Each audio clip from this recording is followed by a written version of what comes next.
Ang hangganan sa pagitan ng mundo ko at ng mundo ni Rod ay hindi isang malaking pader o isang harang na bakal. Isa lang itong maliit at halos di na mapansing arko na gawa sa kawayan, kung saan ang makinis at itim na aspalto ay biglang nagiging baku-bakong daan ng pinatigas na lupa. Sa pagpasok pa lang ng aming lumang kotse sa arkong iyon, naramdaman ko agad ang pagbabago. Tila kami nilamon ng isang napakalaking luntiang nilalang. Ang mapunong niyog at akasya ay nagsisitaasan sa makabilang gilid ng daan. Ang kanilang masanga ay nagsasalubong sa itaas na parabang lumilihang isang mahabang tunnel. Ang sikat ng araw ay pilit na sumisilip sa masiwang ng dahon, nagpipintang magumagalaw na batik ng liwanag at dilim sa aming harapan. "We're here," bulong ni Rod, at sa boses niya may halong pananabik at isang emosyong hindi ko pa pinapangalanan. Hinawakan niya ang kamay ko. Ang palat niya ay bahagyang mamasa-masa. Ito ang pangako. Ang pangako ng isang bagong simula, malayo sa ingay, polusyon at walang katapusang pagmamadaling ang Maynila. Bilang isang arkitekto, ang buhay ko ay nakakahon sa mga blueprint, sa mga sukat, at sa malamig na lohika ng bakal at semento. Ngunit ang puso ko, hinahanap-hanap nito ang espasyong hindi nasusukat ang espasyo para huminga. At iyon ang pangako sa akin ni Rod. Iyon ang pangako ng San Ildefonso. Gumiti ako. It's beautiful. At totoo naman. May isang uringang kagandahan ng lugar na ito, isang kagandahang malinis, sinauna, at hindi pa nagagalaw. Ngunit habang papalapit kami sa sentrong baryo, isang kakaibang pakiramdam ang unti-unting gumapang sa aking batok. Katahimikan. Hindi ito ang katahimikang nagpapaginhawa. Ito ay isang katahimikang tila may bigat, isang nakabibinging kawalan ng tunok, walang manggabusinang sasakyan, walang sigawan ng mga bata, walang radyong nagpapatuktok ng maingay na kanta.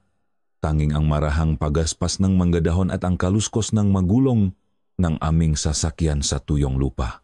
Ang magabahay na aming nadaraanan ay gawa sa kahoy.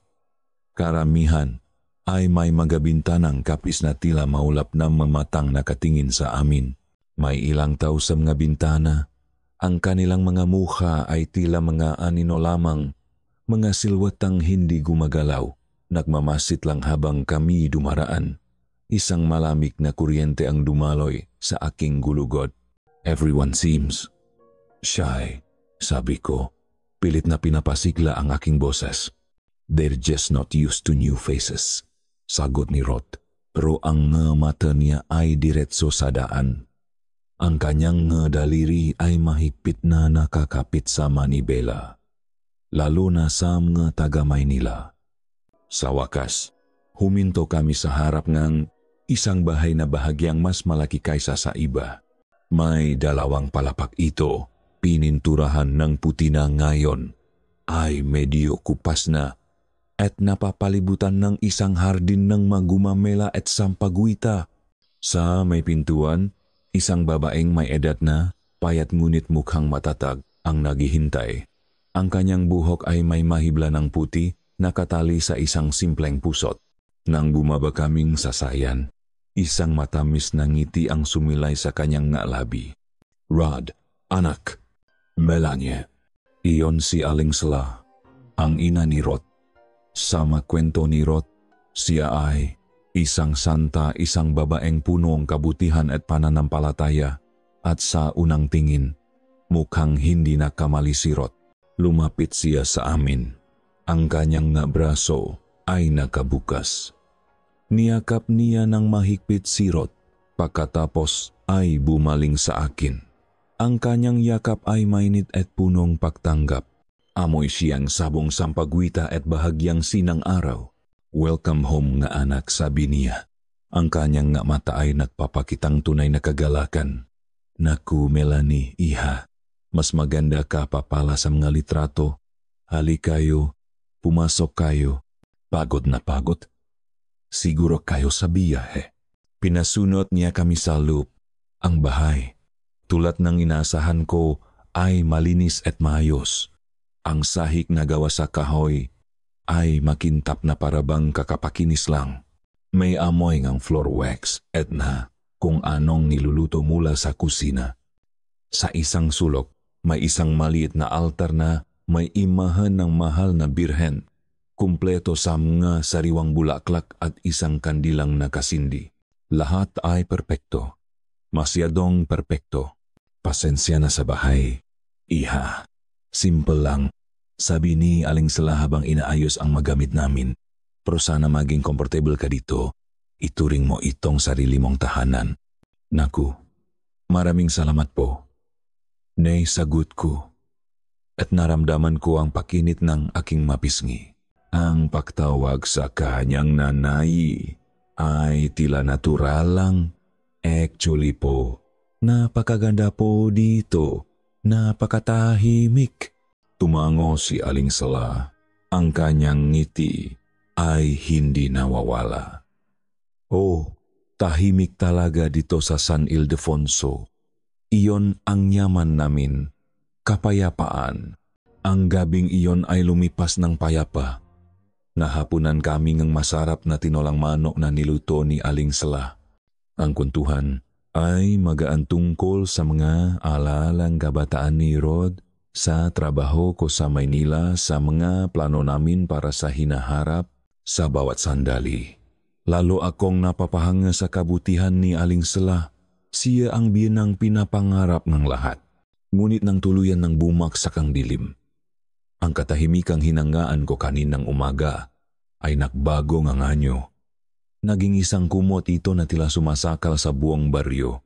Mula sa bintana ng aming silid sa ikalawang palapag, tanaw ko ang kadiliman sa labas. Walang mga ilaw sa poste. Tanging ang malalamlam na liwanag mula sa ilang bahay na mabilis ding namatay isa-isa. Ang tanging naririnig ko na lang ay ang hininga ni Rod sa tabi ko at ang tunong na kuliklik. Ngunit kahit ang magkuliklik ay tila kumakanta sa mas mababang tono na para bang may takot. Nakahiga na kami sa kama. Ang malinis na kumot ay nakalatak sa amin. Pinilit kong ipikit ang aking mga mata. Pilit na niyayakap ang katahimikan. Ito ang pinili mo, Mel. Ito ang kapayapaan. Ngunit hindi ako mapakali. Okay ka lang, mahal? Tanong ni Rod. Ang kanyang braso ay humikpit sa aking baywang. Una man, paksisinungaling ko. Naninibago lang siguro. Tumango siya at hinalikan ako sa noo. You'll get used to it. Promise.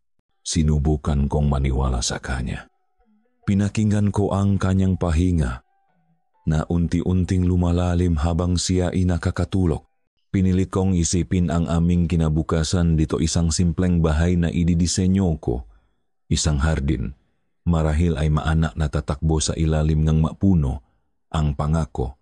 At doon, sa gitna ng pag-asang iyon, narinig ko ito. Hindi ito hangin, hindi ito tunog, nyayop. Nakmula ito sa direksyon ng kakahuyan sa gilid ng baryo. Isang tunong na tuyo, gumagapang, at hindi makataw.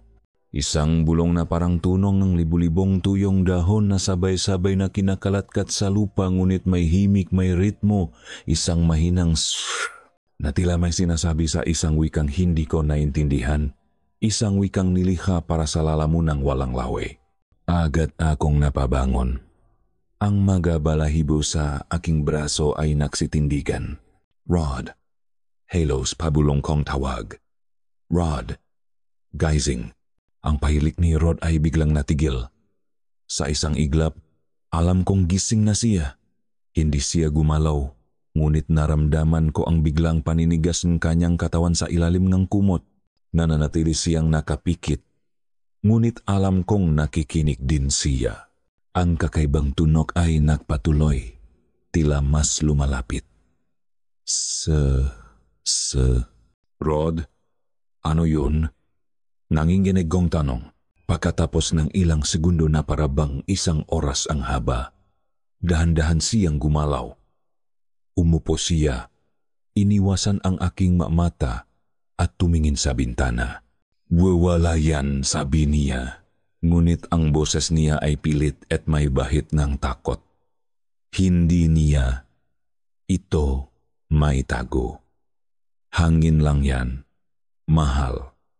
Malakas lang talaga ang hangin dito galing sa bundok. Niyakap niya ako. Ngunit ang kanyang nga braso ay nanlalamig. Pinilit niya akong pahigain muli. Tulog ka na. Pagod lang tayo. Gusto kong maniwala. Gustong-gusto kong maniwala na iyon ay hangin lang.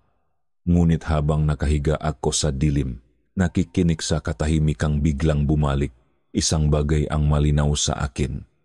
Hindi hangin ang narinig ko. At ang takot na nakita ko sa mga hamatang lalaking pinakasalan ko, iyon ay totoo. Ang pangako ang San Ildefonso ay may kasamang lihim. At sa unang gabi ko pa lang dito, alam kong sinimulan na nitong ibulong ang pangalan ko.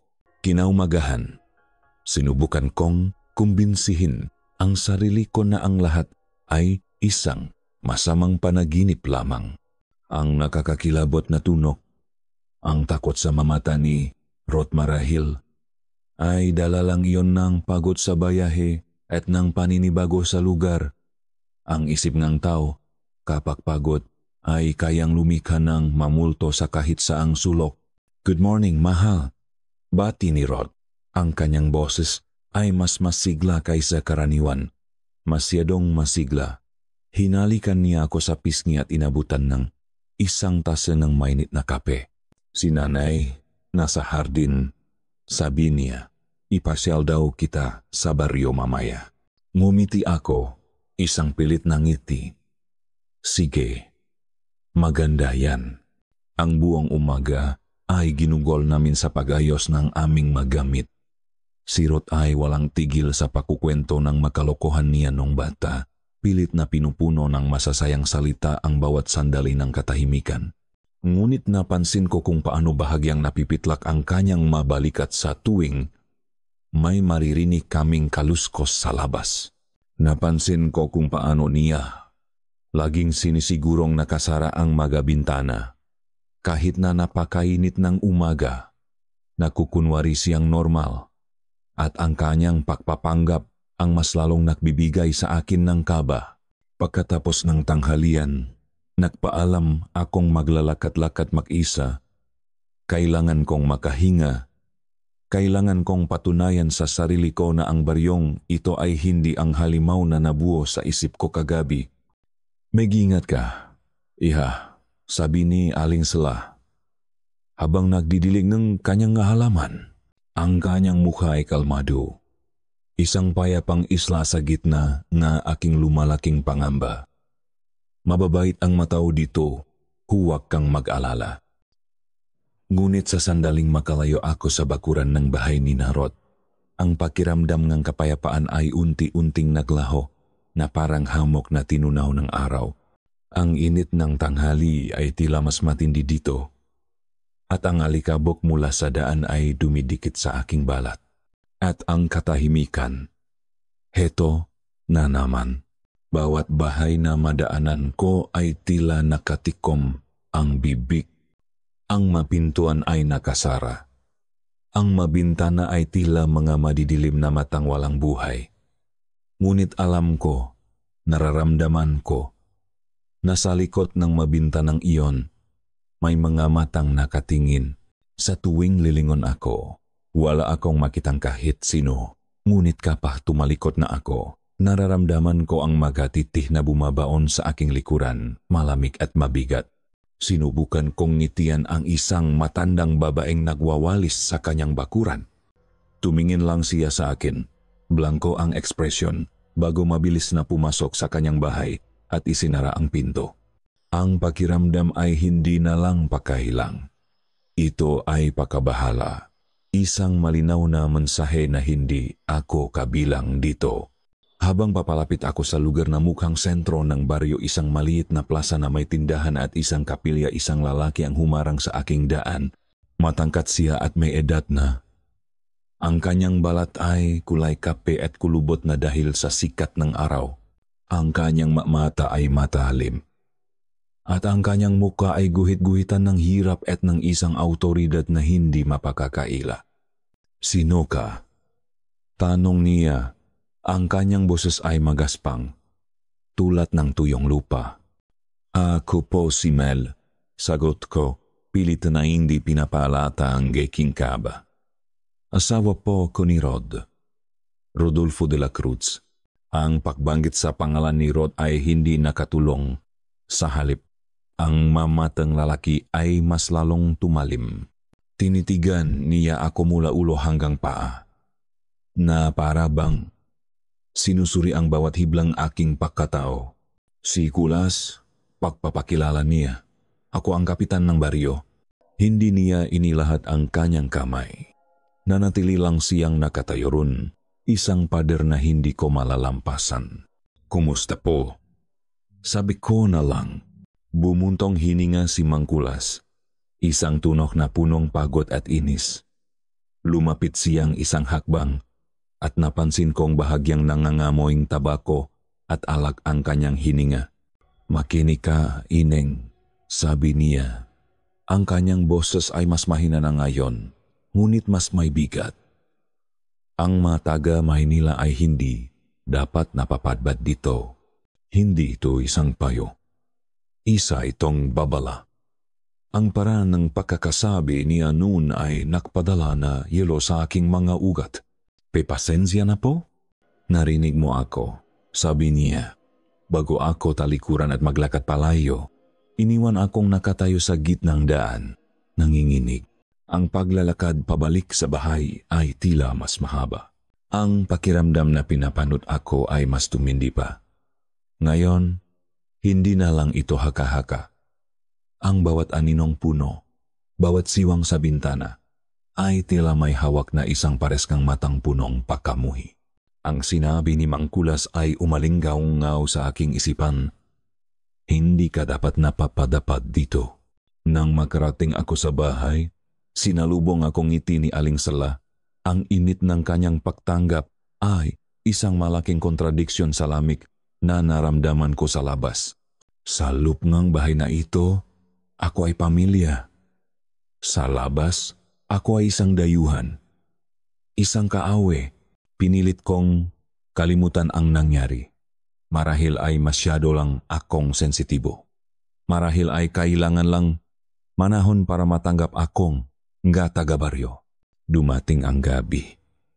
Pagkatapos ng hapunan, habang si Rod at Aling Sala ay nag-uusap sa sala, naisipan kong hanapin si Muning, ang pusa kong dinala mula pa sa Maynila. Isang maliit na pusang kalye na may kulay itim at puti.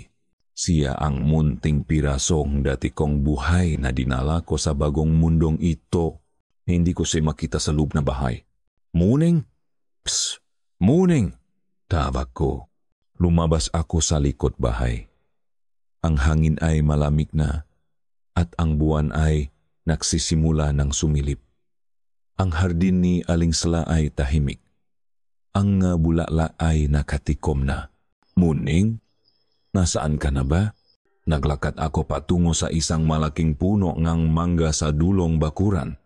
At dun, sa ilalim ng masangan nito, nakita ko siya. Nakahiga siya sa damuhan, tila natutulog. Muning, andiyan ka lang pala. Natigilan ako. May mali. Ang posisyon niya ay hindi natural. Ang kanyang maliit na katawan ay baluktot sa isang anggulong imposible. Dahan-dahan akong lumapit. Ang aking puso ay nagsimulang tumibok ng mabilis. Sa bawat hakbang, ang imahe ay nagiging mas malinaw at ang aking hininga ay unti-unting nawawala. Ang katawan ni Muning ay punit-punit. Ang kanyang mahita ay halos hiwalay na sa katawan. At may isang malaking buta sa kanyang tiyan. Ang ngalamang loop ay nakalabas. Isang gawang tila idinulot ng napakatatalim na kuko at ngiping ng isang mabangis na hayop. Ngunit hindi iyon ang pinakanakakakilabot na parte. Sa kabilang ng brutal na pagkamatay niya, sa kabilang ng malaslas at punit sa kanyang katawan, walang dugo. Walang kahit isang pata ng dugo sa kanyang puting balahibo. Walang bahit ng pula sa damuhan sa ilalim niya. Tila isang manikang pinaglaruan at sinira. Ang lahat ng buhay at kulay ay sinipsip palabas. Ang hangin ay nawala sa aking manggabaga. Binuksan ko ang aking bibig para sumigaw, ngunit walang tunok na lumabas. Tanging isang tuyong, nangangatok na paghinga. Ang babala ni Mang Kulas, ang tunog kagabi, ang takot sa mga mata ni Rod, lahat ay bumalik sa akin ng sabay-sabay, hindi na bilang nga pirasong palisipan, kundi bilang isang nagbabantang katotohanan, ang halimaw. Na binuo ko sa aking isipan ay hindi isang ilusyon. Ito ay totoo. At nagsimula na itong maningil. Ang sigaw na hindi lumabas sa lalamunan ni Mel ay naging isang pako na bumaon ng direkta sa aking dibdib. Nakita ko ang sandaling iyon ng ang kanyang pagkaunawa ay nagbago mula sa pagkalito tungo sa purong hindi nababantayan na sinda. Nakita ko kung paano nanlaki ang kanyang mata, kung paano nawala ng kulay ang kanyang mukha. At alam na alam ko kung ano ang nakita niya. Tumakbo ako palapit sa kanya. Hinawakan ang kanyang nga braso bago pa siya matumba. Nanginginig siya ng husto. Ang kanyang nga mata ay nakapako pa rin sa karumal-dumal na obrang nakalatak sa damuhan. Mel, mahal, huwag mong tingnan. Bulong ko.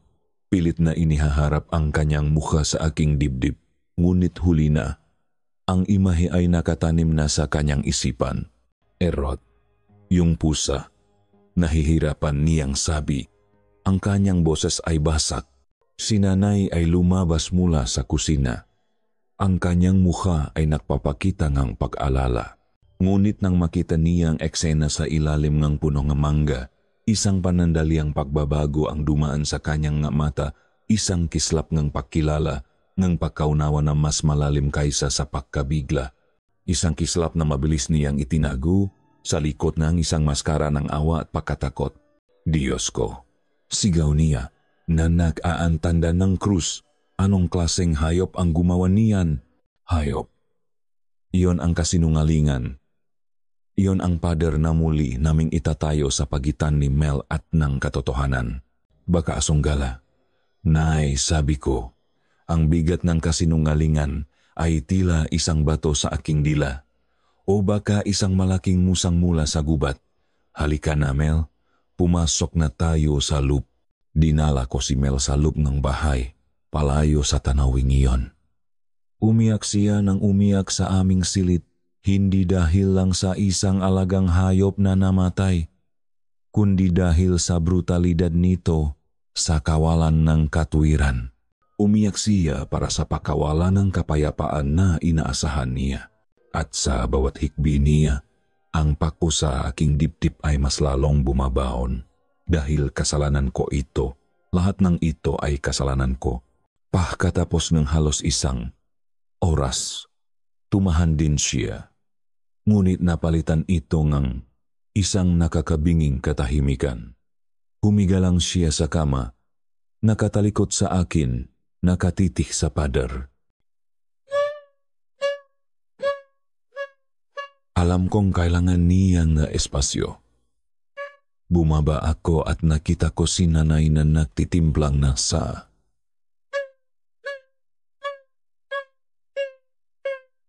ang katawan ng pusa ay wala na sa labas.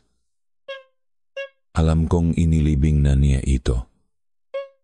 Ganun kami sa pamilyang ito. Ang mabagay na nakakatakot ay ibinabaon namin sa lupa at sa limot. Bigyan mo muna siyang panahon. Anak, mahinang sabi ni nanay, iniabot sa akin ang isang tasa. Hindi ko ito tinanggap. Iniwan ko siya sa kusina at umakyat ako pabalik. Hindi sa aming kwarto, kundi sa isang maliit na bodega sa dulong ng pasilyo. Isang silit na punong malumang gamit, alikabok at mga alaala. Doon, sa ilalim mo isang puting kumot na punong agiw. Naroon ito, ang bawl, Gawa ito sa maitim at mabigat na kahoy na narra. Isang pamanamula pa sa lolong aking ama. Ito ang tagapag-ingat ng nga dokumento, ng matitulong lupa, at ng masikretong ayaw ko ng balikan. Hinila ko ito papalabas. Ang mapaan nitong bakal ay kumaluskos sa sahig na kahoy. Umupo ako sa harap nito. Ang aking mga kamay ay nanginginig. Ilang taon ko na itong hindi binubuksan. Ilang taon kong sinubukang kalimutan na nariyan lang ito. Ngunit ang nangyari kay Muning ay isang paalala, isang mensahe. Hindi mo matatakasan ang nakaraan sa pamamagitan lang ng paglayo. Dadalhin mo ito kahit saan ka magpunta. Dahan-dahan kong itinaas ang mabigat na takip nito. Isang amoy ang sumalubong sa akin, amoy ng lumang papel, ng tuyong kahoy at ng panahong lumipas. Sa ibabaw ng nga papeles, may malumang damit at ilang laruan ko noong bata pa ako. Inalis ko ang maiyon. Ang aking puso ay tumitibo na parang tambol. At sa ilalim ng lahat, naroon ang isang maliit na kahon na gawa rin sa kahoy. Binuksan ko ito. Sa loob, naroon ang litrato. Kupas na ang makulay nito at ang magilid ay medyo naninilaw na. Ngunit ang imahe ay kasing linaw pa rin ng araw kung kailan ito kinuha. Ako iyon. Marahil ay nga 20 taong gulang pa lang. Nakasuot ng barong, nakangiti, ngunit ang ngiti ay hindi abot sa aking nga mata. May bakas ng pag-alinlangan, ng takot na pilit kong itinatago. At sa tabi ko, ang kanyang braso ay nakapulupot sa aking braso na tila isang baging na hindi nabibitaw, ay si Carmen. Napakaganda niya. Isang nakakabiyaning kagandahan na tila hindi makamundo. Ang kanyang itim na buhok ay alon-alon na bumabagsak sa kanyang balikat. Ang kanyang balat ay maputi na parang porselana. Ang kanyang labi ay pula na parang dugo. Ngunit ang kanyang mata, doon nakatira ang tunay niyang pagkatao. Ang kanyang mga mata ay maitim, malalim, at tila may sariling apoy. Isang apoy na hindi nakmula sa langit. May talino sa mga iyon, may pagangkin, at may isang uri ng gutom na hindi kayang mapawing ang anumang pagkain sa mundo. Nang tingnan ko ang litrato, tila ba tumitingin din siya pabalik sa akin mula sa nakaraan. Ang sanduguan, ang kasunduan, ang sumpa, lahat ay bumalik. Ang alaala ng aking amang nagihinggalo, ang desperasyon sa mukha ni nanay, ang paglalakbay nila sa pusong gubat para humingi ng tulong sa pamilyang hindi dapat kinakausap. Ang pangako ang kasaganaan kapalit ng isang pangako ang dugo. Ako ang kabayaran. Tinitigan ko ang litrato at isang alon ng matinding pakakasala ang bumalot sa akin. Nilinlang ko si Mel. Dinala ko siya dito sa bibig mismong panganib. Sa pag-akalang ang pag-ibig ko ay sapat na para gawing kalasag. Gaano ako naging tanga. Hindi ko namalayan ang pagtulo aking luha. Isang patak ang pumatak sa litrato sa mukha mismo ni Carmen. Nakmamadali ko itong pinunasan. Sino siya? Mahal? Ang boses ni Mel ay mahina. Halos isang bulong lang. Ngunit sa katahimikan ng bodega, umaling-aungaw ito na parang isang kulok. Nanigas ako. Dahan-dahan akong lumingon. Ang aking puso ay bumabayo sa aking lalamunan na parabang gusto nitong kumawala. Nakatayo si Mel sa may pintuan negra mi bodega. Hindi ko alam kung gaano na siya katagal doon. Ang kanyang mukha ay maputla sa ilalim ng malamlam na ilawng bumbilya at ang kanyang nga mata na kanina lang ay punong luha ay ngayon ay matalim at punong isang bagong uri ng sakit, ang sakit ng pagtataksil. Sa isang iglap, sinubukan ng aking katawan na itago ang ebidensya. Mabilis kong ibinagsak ang takip ng kahon na lumikha ng isang malakas na kalabok sa katahimikan at itinulak ito pabalik sa baul. 1 kilos na puno NG pakakasala.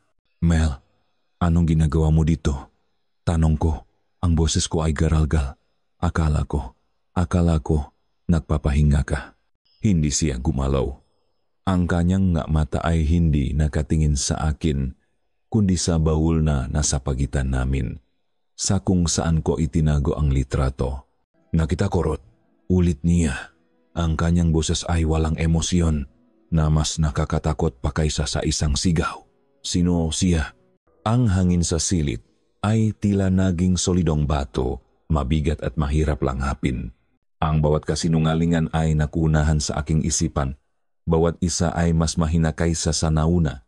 Isang pinsan, isang dating kapitbahay, isang kaibigan. Ngunit alam kong hindi niya iyon paniniwalaan. Nakita niya ang reaksyon ko. Nakita niya ang multong aking nakaraan. Wala yon, mahal, sabi ko. Ang mga salita ay tila buhangin sa aking bibig. Lumang litrato lang. Isang kaibigan ng pamilya. Isang maikling, mapait na tawa ang kumawala sa kanyang ngalabi. Isang tunong na hindi ko pa naririnig mula sa kanya. Lumakat siya papalapit. Ang bawat hakbang ay mabagal at may layunin. Ang sahik na kahoy ay umugong sa bawat yapa niya. Huminto siya sa mismong harapan ko. Sapat na ang lapit para makita ko ang pamumulang kanyang nga mata. Kaibigan lang? Tanong niya. Ang kanyang boses ay nanginginig na ngayon sa pinipigilang galit. Rod, nakita ko ang mukha mo kanina. Para kang nakakita ng multo. Para kang iyak. Huwag mo akong gawing tanga. Yumuko ako. Hindi ko kayang salubungin ang kanyang tingin. Ang tingin na punong pagmamahal at tiwala kaninang umaga ay napalitan ng hinala at sakit. Ang tingin na nagsasabing, niloko mo ako. Mel, please, sino siya? Git niya. May kinalaman ba siya dito? May kinalaman ba siya sa pusa ko? Sa mga tuno kagabi, sa kung bakit ang lahat ng tao sa baryong ito ay tumitingin sa akin na parabang ako ang kamatayan? Ang bawat tanong ay isang sampal. Isang sampal ng katotohanang pilit kong iwinawaksi. Gusto kong sabihin sa kanya, Diyos ko. Gusto kong isigaw ang lahat ang tungkol sa sumpa, sa kasunduan, sa babaeng nasa litrato na hindi lang isang babae.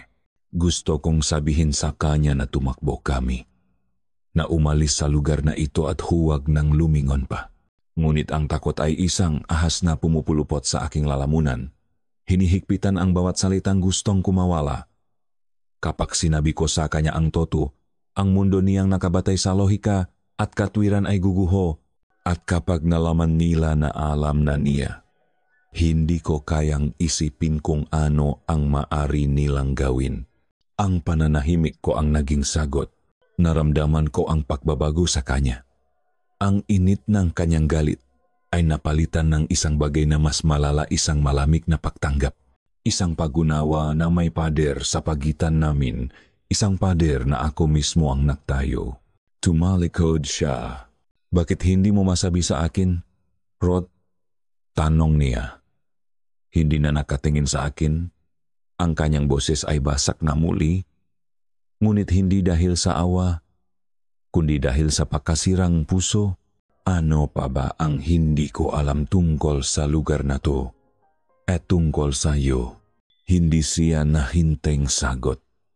Dahan-dahan siyang naglakad palabas ng bodega. Iniwan akong mag-isa kasama ang baul, ang litrato, at ang mga demonyong nagsimula ng magdiwang sa aking isipan. Ang pinto na iniwan niyang bukas ay tila isang nangangangang bibig. Nilalamon ang lahat ng liwanag. Ang silid-tulugan namin ay naging isang malamig at malawak na espasyo. Nakahiga ako sa isang gilid ng kama at siya ay nasa kabilang gilid. Ang distansya sa pagitan namin ay hindi nasusukat sa pulgada, kundi sa bigat ng mga salitang hindi niya masabi. Ang pader na itinayo niya sa pagitan namin ay hindi gawa sa semento, kundi sa kanyang mga kasinungalingan. Pagkatapos kong umalis sa bodega, hindi siya sumunod agad. Hinayaan niya akong makulong sa kwarto. Marahil sa pag-asang ang oras ay kayang pahilumin ang sugat na siya mismo ang lumikha. Ngunit ang sugat ng Pagkakanulo ay hindi nagihilom. Nagnanaknak ito sa katahimikan. Bumukas ang pinto. Pumasok si Rod. Ang kanyang nga balikat ay nakayuko. Ang kanyang mukha ay larawan ng isang taong natalo sa isang digmaang hindi pa man nagsisimula. Hindi ako lumingon. Nanatili akong nakatitik sa bintana. Sa kadilimang mas tapat pa kaysa sa lalaking pinakasalan ko. Mel, sabi niya. Ang kanyang boses ay mahina. Hindi ako sumagot. Narinig ko ang kanyang mayabag. Papalapit. Umupo siya sa gilid ng kama. Ngunit ang agwat sa pagitan namin ay parang isang bangin na hindi kayang tawirin. Patawarin mo ako. Bulong niya. Dapat sinabi ko sayo. Hinarap ko siya sa wakas. Ang ilaw mula sa maliit na lampara sa tabingang kama ay nagbigay ngang mahahabang anino sa kanyang mukha na nakpatindi sa lungkot at pagod sa kanyang nga mata. Patawat? Para saan, Rod? Tanong ko. Ang boses ko ay matalas at malamig. Sa pagsisinungaling? O sa kung anumang mas malala pa diyan na itinatago mo? Napayo ko siya. Tinakpan ng mapalad ang kanyang mukha. Narinig ko ang nanginginig niyang pagbuntong hininga. Hindi. Hindi ganun kasimple. Mel, sabi niya, ang boses niya ay muffled. Pagkatapos ngang ilang sandali, ibinaba niya ang kanyang makamay at tiningnan ako. Sa mata niya, nakita ko ang isang taong nalulunod. Ang pangalan niya ay Carmen. Ang pagbanggit niya sa pangalan ay nagbigayng bigat sa hangin. Ito ay totoo, hindi ko ito imahinasyon. Isa siyang kasunduan. Pagpapatuloy niya. Nahihirapang hanapin ang mga tamang salita. Isang kasunduang napag-usapan ng mga pamilya namin noon pa para pag-isahin ang lupa, para palakasin ang impluensya. Alam mo na, malumang kaugalian dito sa probinsya. Isang ex-fiancé. Ang isip ko ay agad na kumapit sa paliwanag na iyon. Isang makatwirang, makamundong paliwanag. Pero hindi ko siya mahal. Mabilis niyang sabi na parabang nabasa niya ang aking iniisip. Natatakot ako sa kanya, Mel. Palagi akong natatakot sa kanya. Masyado siyang matindi, mapangangkin. Hindi siya ang tipong tao na tatanggap ng hindi bilang sagot. Kaya tumakas ako. Pumunta akong Maynila para takasan siya. Para takasan ang lahat ng ito. At doon kita nakilala. Nang makilala kita, para akong naligtas. Tinitigan ko siya. Isang bahagi ko ang gustong maniwala sa bawat salita niya. Ang kwento ay may katuturan isang arranged marriage. Isang lalaking gustong kumawala. Isang mapahiganting ex-fiancé. Ipinaliliwanag nito ang titik ng mataga-baryo. Ang babala ni Mangkulas. Marahil pati na rin ang sinapit ng kawawang si Muning. Isang gawangang, isang babaeng desperado at galit. Ngunit may isang bahagi pa rin sa akin na nagdududa. Kaya, lahat ng ito, dahil sa isang ex-fiancé. Tanong ko, ang galit ay bumabalik. Dinala mo ako dito sa teritoryo niya nang hindi man lang sinasabi sa akin ang totoo. Hinayaan mo akong mag-isip na nababaliw ako. Hinayaan mo akong harapin ang galit niya nang walang kaalam-alam. Patawat. Ulit niya. Ang kanyang boses ay basak. Lumapit siya sa akin dahan-dahan, na parabang lumalapit sa isang sugatang hayop.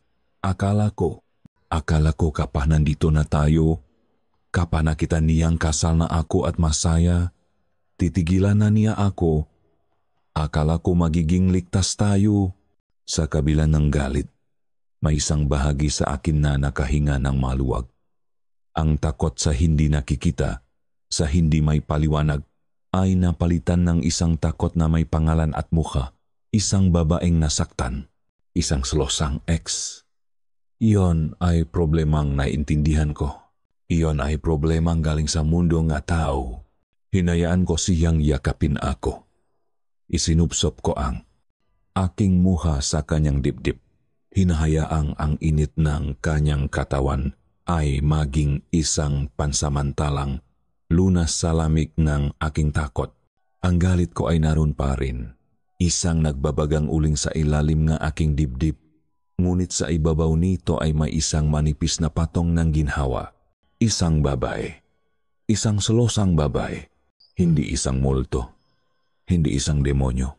Hindi isang nilalang na gumagapang sa dilim at sumisipsip ngang dugo ngang nga pusa. Isang problemang tao, isang problemang may solusyon. Ayusin ko to, Mel. Pangako, bulong niya sa aking buho. Kakausapin ko siya. Kakausapin ko ang pamilya niya. Ititigil ko to para sa atin. Pinili kong maniwala sa kanya. Pinili kong maniwala sa kwentong iyon. Dahil mas madaling paniwalaan ang isang babaeng nagagalit kaysa sa isang halimaw na nag-aabang sa dilim. Mas madaling harapin ang galit ng isang tao kaysa sa isang takot na walang pangalan. Tumango ako. Hindi pa rin nagsasalita. Pinunasan niya ang aking maluha gamit ang kanyang hinlalaki. Sa sandaling iyon, ang pader sa pagitan namin ay bahagyang gumuho.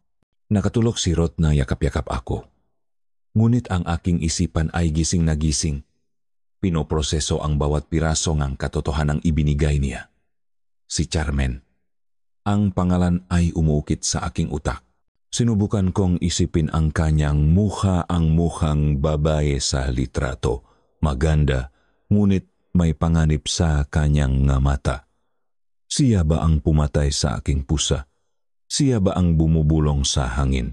Gaano kalayo ang kaya niyang gawin dahil sa nasaktang pag-ibig? Ang gabi ay lumalim. Ang matunong ang kuliglig sa labas ay tila isang malungkot na uyayi. Sa wakas, naramdaman kong dinadalaw na akong antok. Ang aking matalukap ay bumibigat. Isinara ko ang aking mamata, handa ng takasan ang lahat kahit sa luplang ng ilang oras. Ngunit isang malamig na pakiramdam ang biglang gumapang sa aking balat. Mas malamig pa kaysa sa hanging pumapasok sa siwang ng bintana, ang pakiramdam na pinapanot. Dahan-dahan kong iminulat ang aking mga mata. Nakatuto ang aking paningin sa malaking bintana sa tapat ng aming kama. Ang manipis na kurtina ay bahagyang gumagalaw at sa likod nito, ang liwanag ng buwan ay nakpipintang ang kulay pilak sa labas. At doon, sa labas ng bintana, may isang anino. Hindi ito anino ng isang puno. May hugis ito. Hugis ng isang tao. Ang puso ko ay biglang tumigil sa pagtibo. Nasa ikalawang palapa kami. Walang balkonahe. Walang anumang bagay na maring tayuan ng isang tao sa labas ng bintanang iyon. Ngunit ang anino ay naroon. Nakatayo. Hindi gumagalaw. Isang babae. Payat at may mahabang buhok. Pinikit ko ang aking mamata ng mariin. Umaasang isa lang itong ilusyon. Isang laro ng liwanag at dilim. Ngunit nang buksan ko ulit ang maito, naroon pa rin siya. Tila mas malinaw pa. Nakatayo siya sa kawalan. Ang kanyang silweta ay nakabalangkas laban sa maningning na buwan, staring. Nakatingin ng diretso sa akin. Isang hikbi ang kumawala sa aking lalamunan, isang tunong na pinipigilan at punong ng dalisay na takot. Hinawakan ko ang braso ni Rod.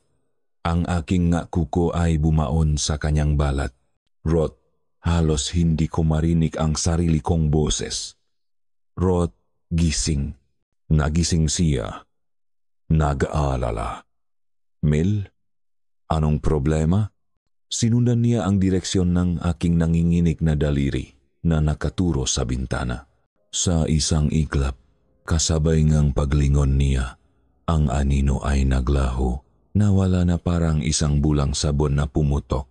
Ang natira na lang ay ang liwanag ng buwan sa masangang puno at ang madilim na kalangitan.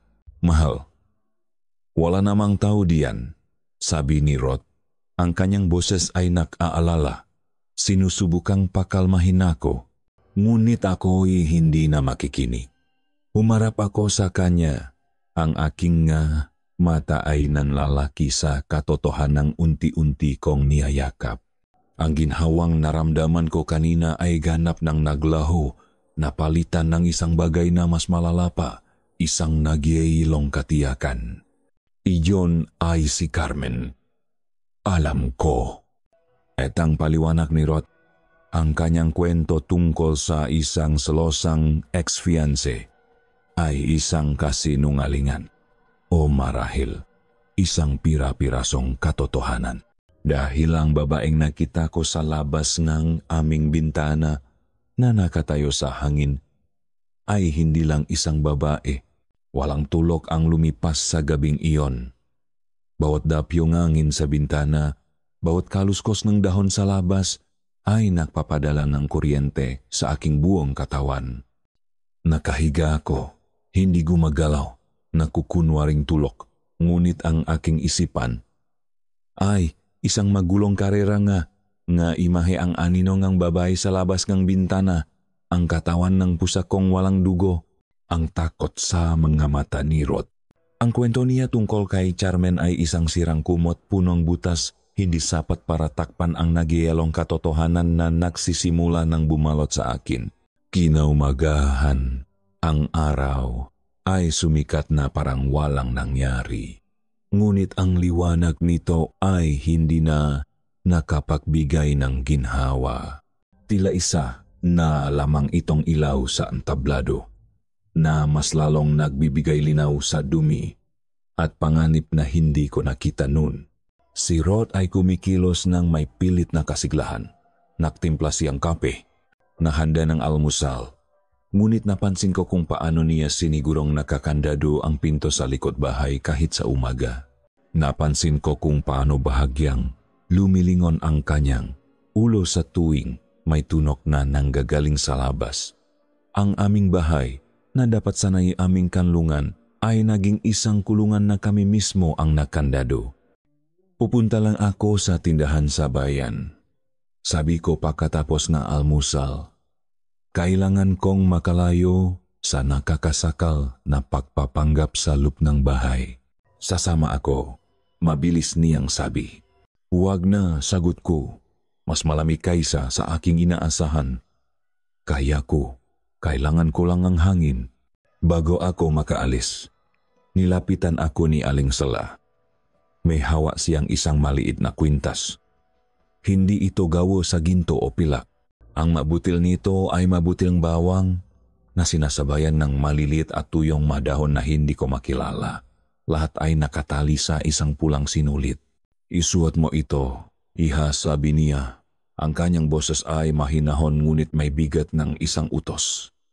Pangontra lang sa masasamang elemento para sa proteksyon. Tiningnan ko ang kwintas. Ang parte kong taga Maynila, ang arkitektong naniniwala sa agam et lohika ay gustong tumawa. Bawang et dahon? Ngunit ang parte kong nakakitang isang babaeng nakalutang sa labas ng bintana ay hindi makatawa. May isang bagay sa seryosong mukha ni Aling Sela na nagsasabing hindi ito isang biro. Isinwat ko ito. Ang amoy ngang bawang ay matapang. Naramdaman ko ang pakamuhi sa sarili dahil sa paksunot, ngunit mas malaki ang takot ko para tumanggi. Ang palengkeng San Ildefonso ay isang maliit na espasyo kung saan nagtitipon ang matao. Ngunit nang ako'y dumating, ang mahinang bulungan ay biglang tumigil. Ang lahat ng mga mata ay napunta sa akin. Nga matang hindi nagtatanong, kundi humuhusga. Ang hangin ay napunong pag-iwas. Kung mayroon mang duda sa aking isipan na ako ay hindi katanggap-tanggap dito, ngayon ay wala na. Habang namimili akong ilang gulay, may humawak sa aking braso. Mabilis at mahigpit. Halos mapatili ako. Si Mangkulas. Ang kapitang baryo. Ngunit ang itsura niya ngayon ay iba. Ang galit sa kanyang mata ay napalitan ng isang bagay na mas malala, desperasyon. Tila maraming gabi na siyang hindi nakakatulog. Hinigit niya ako palayo sa karamihan, sa isang eskinita sa pagitan ng dalawang tindahan na amoy isda at dumi. Sinabi ko na sayo, bulong niya. Ang kanyang hininga ay mainit at amoy alak. Sinabi ko nang umalis na kayo. Wala po akong ginagawang masama. Depensa ko, pilit na binabawi ang aking braso. Wala. Halos tumawa siya ng mapala. Ikaw ang nakdala ng gulo dito. Ang pagbabalik ni Rodolfo kasama ka. Binuksan ninyo ang isang pinto na matagal nang nakasara. Wala akong maintindihan sa sinasabi ninyo. Ang kanyang pagkakahawak ay mas humigpit pa. Ang kanyang nga daliri ay bumaon sa aking balat. Lumapit siya. Ang kanyang nga mata ay nanlilisik sa takot. Makinig ka, sabi niya. Halos isang pabulong na siga. Umalis na kayo habang kaya niyo pa. Dumarating na sila para sa utang. Utang, ang salitang iyon ay tumamasa. Akin na parang isang malakas na sampal. Utang, isang salitang mas mabigat, mas permanente kaysa sa selos. Anong utang? Tanong ko, ang aking puso ay kumakarera. Huwag ka nang magtanong, sigaw niya. Bago ako bitawan na parabang napaso, umalis na kayo. Bago pa maningil ang buong ang kanila. Bago pa madamay ang buong baryo sa utang ng Madela Cruz, mabilis siyang tumalikot at nawala sa gitna ng mga tao. Iniwan akong nanginginig sa eskinita. Ang amoy ng bawang mula sa aking kwintas ay tila walang silbi. Ang paglalakad pabalik ay isang paglalakbay sa impyerno. Ang bawat anino ay tila may ngipin. Ang bawat mukha na nakikita ko ay tila alam ang tungkol sa utang. Ang kasinungalingan ni Rod ay ganap ng gumuho. Ito ay hindi tungkol sa isang nasirang pangako ng pag-ibig. Ito ay isang bagay na mas malaki, mas matanda, at mas mapanganib. Mabilis akong naglakad, halos tumakbo na. Gusto ko nang makabalik sa bahay, harapin si Rod, at hilingin ang buong katotohanan. Pagdating ko sa gate, huminga ako ng malalim bago pumasok. Ang pinto sa harap ay bahagyang nakaawang. Pumasok ako, ang aking puso ay tumitibok sa aking nga tainga. Rod? Nay, Sela? Katahimikan. May mali. Isang katahimikang mas malala pa kaysa sa karaniwan. Naglakad ako papasok sa sala. At doon, uminto ang mundo ko.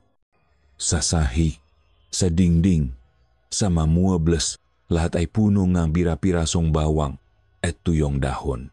Ang lahat ng makwintas ng bawang na maingat na isinabit ni Aling Sela sa bawat bintana at pintuan kaninang umaga ay wala na. Sa halip, ang maito ay nagkalat sa buong sahig, dinurok, pinunit at winasak ng may karahasan. Ang pulang sinulit ay tila maugat na pinutol. Ang amoing bawang ay nakakasulasok. Hindi na amoing proteksyon, kundi amoing paglabak at pananalong. Kung anumang kinatatakutan nila, may isang taong o isang bagay na pumasok sa bahay. At ang unang ginawa nito ay sirain ang lahat ng pananggalang. Isang malinaw na mensahe, walang ligtas. Nang makita ko si Mel na nakatayo sa gitna ng sala, napapaligiran ng pira-pirasong bawang na parang mabutong nakalat sa isang battlefield, alam kong tapos na ang laro, tapos na ang pagpapanggap. Nakatayo lang siya, hindi gumagalaw. Ang kanyang makamay ay nasa gilid, nanginginig ng bahagya. Ang kanyang dibdib ay marahang umaakyat baba. Hindi siya sumisigaw. Hindi siya umiyayak. Ang kanyang mukha ay isang blankong papel kung saan nakasulat ang isang katakutan na mas malalim pa kaysa sa luha. At iyon ang mas nagpadala ng yelo sa aking mga ugat. Si nanay ay lumabas mula sa kusina. At nang makita niya ang eksena, isang mahinang tunok ang kumawala sa kanyang lalamunan. Mabilis siyang nakantanda ng krus. Ang kanyang labi ay bumubulong ng isang dasal na hindi ko marinig. Ngunit ang mata ni Mel ay hindi nakatingin kay nanay. Nakatingin sila sa akin. Rod, iyon lang ang sinabi niya. Ngunit sa isang salitang iyon, narinig ko ang lahat. Ang pagtataka, ang akusasyon, ang tanong. Mel, nagsimula ako. Ngunit anong sasabihin ko? Na isang malaking aso ang nakapasok at pinaglaruan lang ang magabawang. Nagawa-gawa lang ito ng hangin. Ang mapader ng kasinungalingan na itinayo ko sa paligid niya ay gumuho na at sa ilalim ng maguho nakatayo kaming dalawa hubat sa katotohanan. Sa taas tayo mag-usap, sabi ko. Ang aking boses ay garalgal. Hinawakan ko ang kanyang kamay. Nanlalamig ito na parang yelo. Hindi siya pumalak. Sumunod lang siya na parabang isang manika. Ang kanyang nga mata ay blanco pa rin. Iniwan namin si nanay sa ibaba na nagsimulang damputin ang nga pira-pirasong bawang na may nanginginig na mga kamay. Bawat hagbang namin paayat sa hagdan ay isang dagok sa aking dibdib. Ang bawat baitang ay isang hakbang palayo sa normal na buhay na pinangarap ko para sa amin. Pagdating sa aming silid, isinara ko ang pinto. Humarap siya sa akin at sa wakas, bumalik ang buhay sa kanyang nga mata. Ngunit hindi ito ang buhay na gusto kong makita. Puno ito ng takot at ng isang matinding pagkadismaya. Ano to, Rod? Tanong niya. Ang kanyang boses ay isang nanginginig na bulong. Sino ang gumawa nito? Si Carmen. Paano siya nakapasok dito? Paano? Ibuno. Hindi si Carmen. Putol ko sa kanya. Pagod na akong magsinungaling. Ang bigat ng bawat kasinungalingan ay dumudurog sa akin. O hindi lang si Carmen. Huminga ako ng malalim. Ito na. Ang sandaling kinatatakutan ko. Ang sandaling magbabago sa lahat. Umupo ka muna, Mel. Please. Umiling siya. Ang kanyang mata ay nanlalaki. Hindi. Sabihin mo sa akin. Ngayon na. Ang buong katotohanan. Pagod na ako sa mga pira-pirasong kasinungalingan mo. Tumango ako. Tama siya. Nararapat sa kanya ang katotohanan. Gaano man ito kasuklam-suklam. Ang kwento ko tungkol sa arranged marriage. Totoo iyon. Ngunit iyon lang ang simula. Sabi ko, ang masalita ay tila mga bubok na lumalabas sa aking bibig. Hindi lang ito tungkol sa lupa o sa impluensa. Ito ay tungkol sa isang utang. Isang utang na dugo. Utang ng dugo? Ulit niya. Ang salita ay banyaga sa kanyang ngalabi. Nung bata pa ako, naghihingalo ang pamilya natin. Ang mga pananim ay hindi tumutubo, may sakit, wala kaming pera. Mamamatay na sa gutom ang pamilya ko. Mel, si tatay, may malubang sakit. Desperado na si nanay. Pinilit kong lunukin ang bara sa aking lalamunan. Sa desperasyon nila, humingi silang tulong. Hindi sa gobyerno, hindi sa makamag-anak, pumunta sila sa pamilyang nakatira sa pusong gubat. Ang pamilya Ramirez. Ang pamilya ni Carmen. Oh, sabi ko, pinagaling nila si tatay. Ang aming mapananim ay biglang namunga ng sagana. Ang aming buhay ay bumuti. Ngunit lahat ng iyon ay may kapalit. Naghihintay siya. Ang kanyang mukha ay isang maskarang tensyon. Ang kapalit ay ang pagsasanib ng aming pamilya, ang paghahalo ng aming dugo, ang susunod na henerasyon. Ako, kailangan kong pakasalan si Carmen para matupat ang kasunduan. Pero bakit? Ano sila? Nga drug lord? Nga kriminal? Tanong niya. Pilit na kumakapit sa mga paliwanag na naiintindihan ng kanyang mundo. Umiling ako at doon binitawan ko ang salitang magwawasak sa lahat. Hindi lang siya basta babae, Mel. Hindi sila basta pamilya. Tinitigan ko siya ng diretso sa mata. Pinipilit siyang makita ang katotohanan sa aking sariling takot. Sila ay maaswang. Ang salita ay lumabas at nanatili sa hangin sa pagitan namin. Aswang. Isang salita mula sa mga kwentong kutsero, sa mga panakot ng malola, sa mga pelikulang katatakutan. Isang salitang hindi dapat binibigkas salop ng isang silitulugan sa totoong buhay. Nakita ko ang pagbabago sa kanyang mukha. Una, pagkalito. Pagkatapos, pagtanggi. Isang maliit, histrikal na tawa ang kumawala sa kanya. Nababaliw ka na ba? Sabi niya, umiiling. Aswang? Rod, ano bang binagsasabi mo? Ito ba ang bago mong kasinungalingan para lang? Tingnan mo ako, Mel. Sigaw ko. Ang aking sariling takot at desperasyon ay sumabog na. Tingnan mo ang mata ko. Mukha ba akong nagbibiro? Ang pusa mo, walang dugo. Ang natunog sa gabi, ang babaeng nakita mo sa bintana. Paano siya nakatayo doon, Mel? Paano? Ang bawat salita ay isang dago na unti-unting sumisira sa kanyang pagtanggi. Ang kanyang tawa ay namatay. Ang kanyang mukha ay nawalan ng lahat ng kulay. Ang kanyang maalabi ay bahagyang nakaawang habang ang kanyang isipan ay pilit na pinagduduktong ang maimposible. Diyos ko, bulong niya. Hindi Totu. Totu, sabi ko. Ang aking boses ay basak na. Ang kasal ay isang ritual, Mel. Ang huling bahagi, ang pagtataling puso, iyon ang magsasara sa kasunduan. Iyon ang ritual na magiging dahilan para maging. Kauri nila ako, kaya tumakas ako. Isang gabi bago ang kasal, tumakas ako. Iniwan ko ang lahat. Akala ko, ligtas na ako. Akala ko, kapag dinala kita dito, ipapakita ko sa kanila na hindi na ako babalik. Ngunit nakamali ako. Para sa kanila, ang utang ay hindi nabubura. At ngayon, nandito sila para maningil. Hindi lang ako ang gusto nila, Mel. Gusto nilang kunin ang lahat sa akin. Gusto ka nilang kunin. Napasandal siya sa pader. Dahan-dahang napopo sa sahig na parabang ang kanyang magabuto ay biglang naging likido.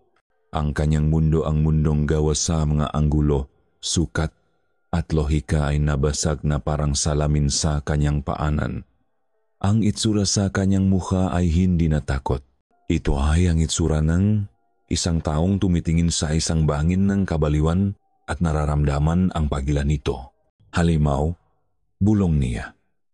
Ngunit hindi ko alam kung sino ang tinutukoy niya, si Carmen o ako. Sa sandaling iyon ng nakabibinging pag-amin, sa gitna ng aming nasirang mundo, isang tunok ang pumunit sa katahimikan ng hapon.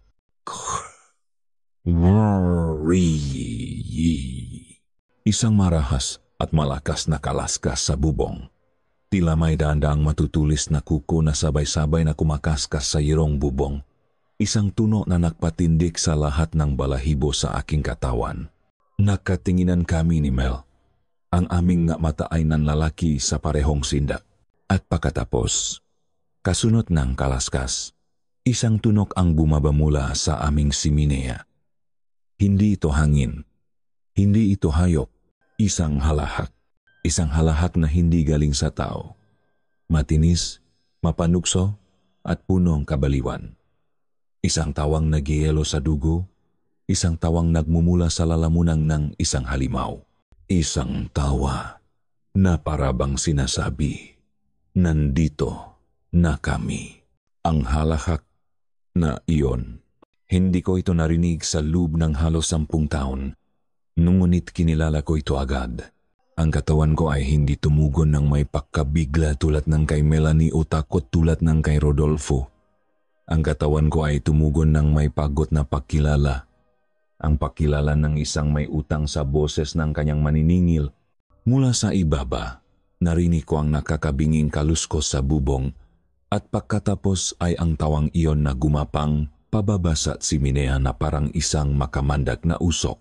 Naramdaman ko ang paninigas na aking anak at ng kanyang asawa sa itaas. Narinig ko ang kanilang pinipigilang pahinga. Nga bata, natatakot sila sa multo sa dilim. Hindi nila alam na ako ang nagbukas ng pinto para sa multong iyon. Maraming taon na ang nakalipas. Ang aking makamay na kanina lang ay nanginginig habang dinadampot ang mga pira-pirasong bawang ay biglang tumatak.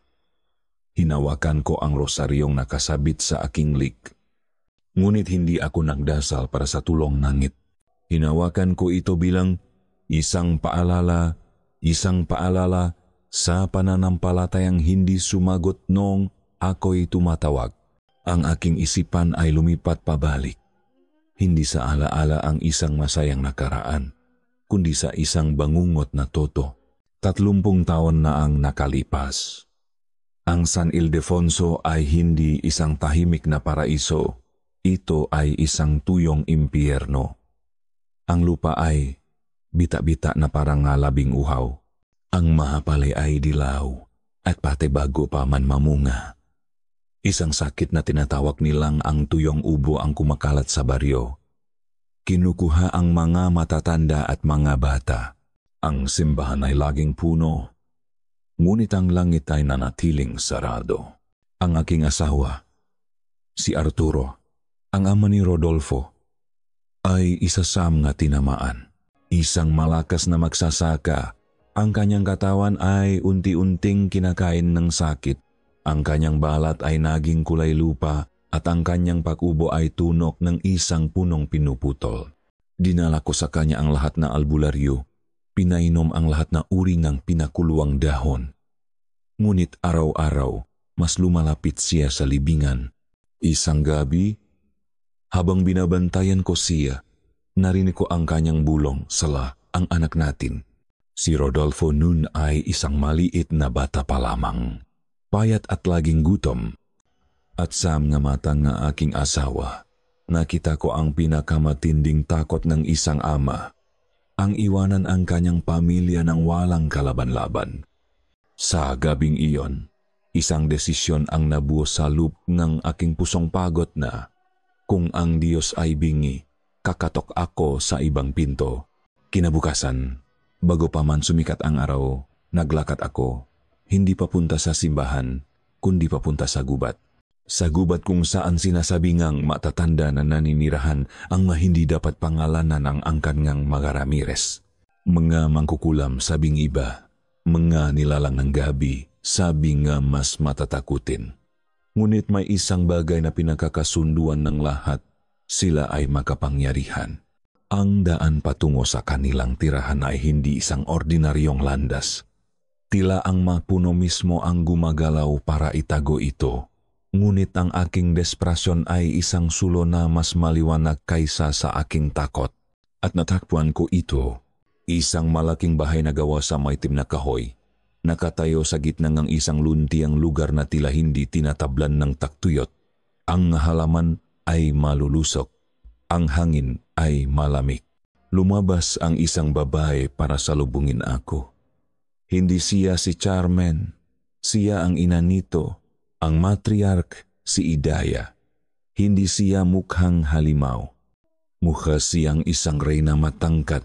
Ang kanyang buho ay itim na itim kahit may edad na at ang kanyang mata ay nagtataglay ng isang sinaunang talino. "Alam ko kung bakit ka narito, anak ni Elena," sabi niya, at ang aking dugo ay nagyelo. Kilala niya ang aking ina. Ipinapasok niya ako. Sa loop, ang amoy ay pinahalong insenso, mga tuyong bulaklak at isang bagay na mas primal tulad ng sariwang lupa. Ikinuwento ko ang lahat. Ang aking maluha ay walang tigil sa pagpatak. Nakikinig lang siya. Ang kanyang mukha ay hindi nagbabago. Nang matapos ako, nagsalita siya. Ang buhay ay may katumbas na buhay. Ang kasaganaan ay may katumbas na utang. Ang tulong na hinihingi mo ay hindi isang limos. Ito ay isang kasunduan. Kahit ano, sabi ko, ang aking boses ay basag. Kahit ano, iligtas niyo lang ang asawa ko, ang pamilya ko. Ngumiti siya. Isang ngiting hindi umabot sa kanyang nga mata. Ang aming lahi ay tumatanda. Ang aming dugo ay humihina. Kailangan namin ng bagong lakas. Isang pagsasanip. Isang pangako.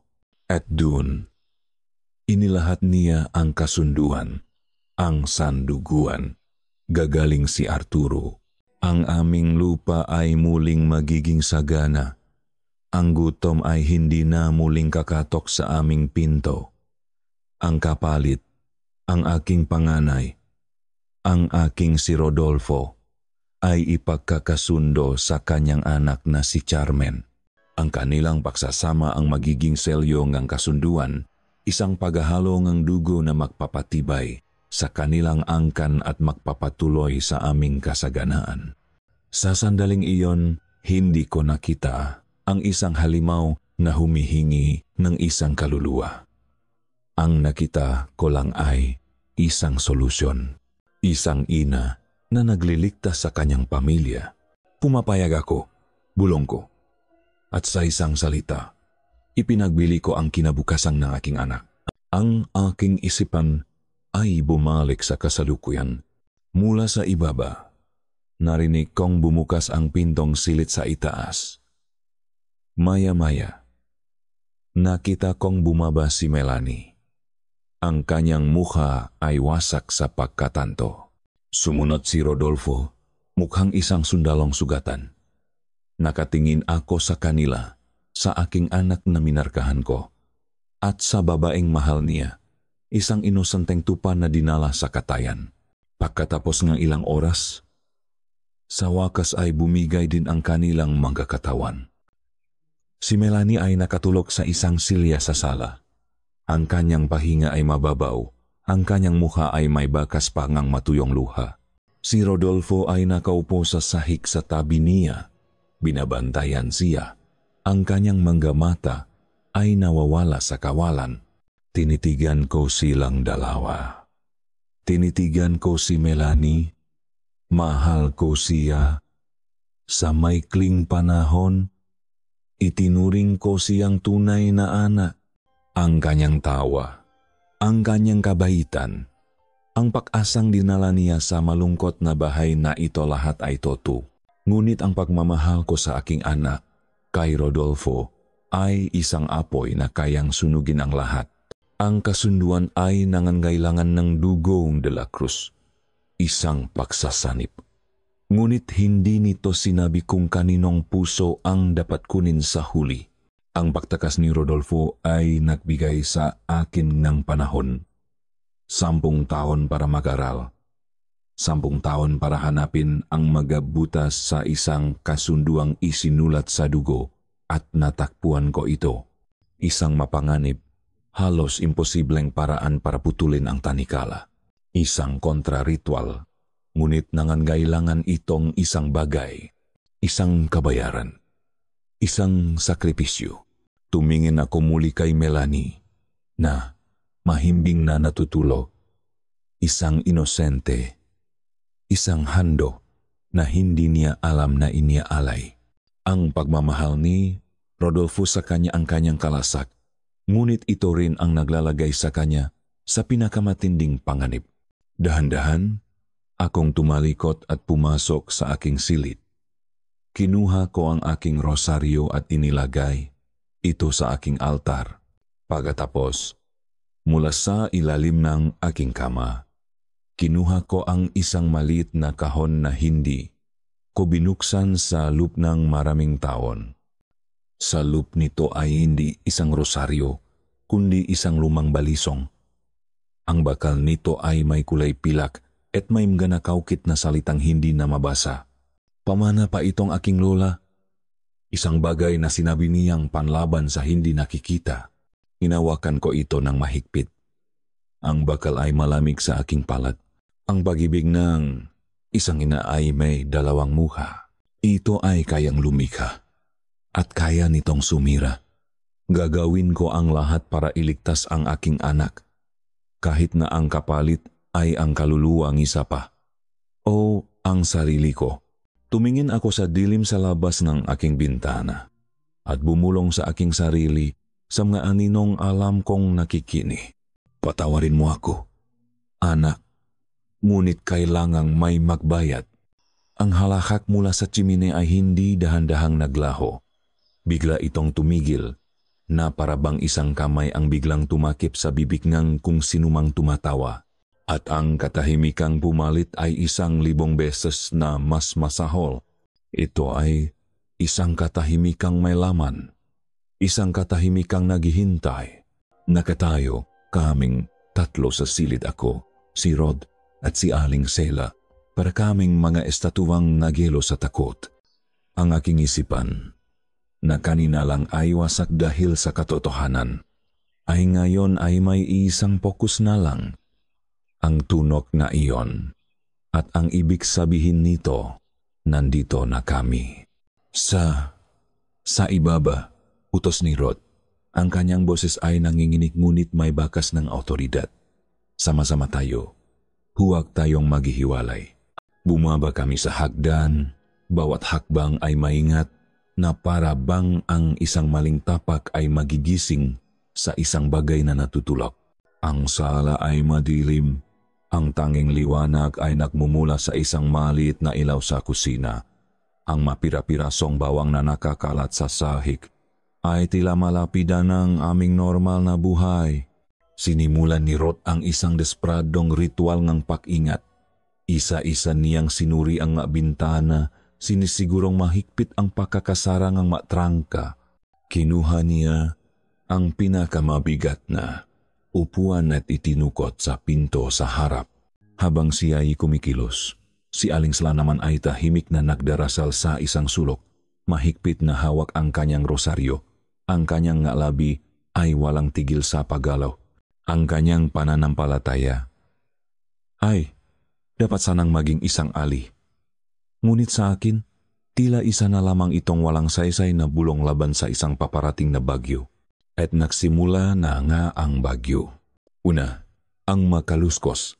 Hindi ito tulad ng kaluskos sa bubong kanina. Ito ay mas malapit, mas personal. May kumakaluskos ang mga pader na gawa sa kahoy.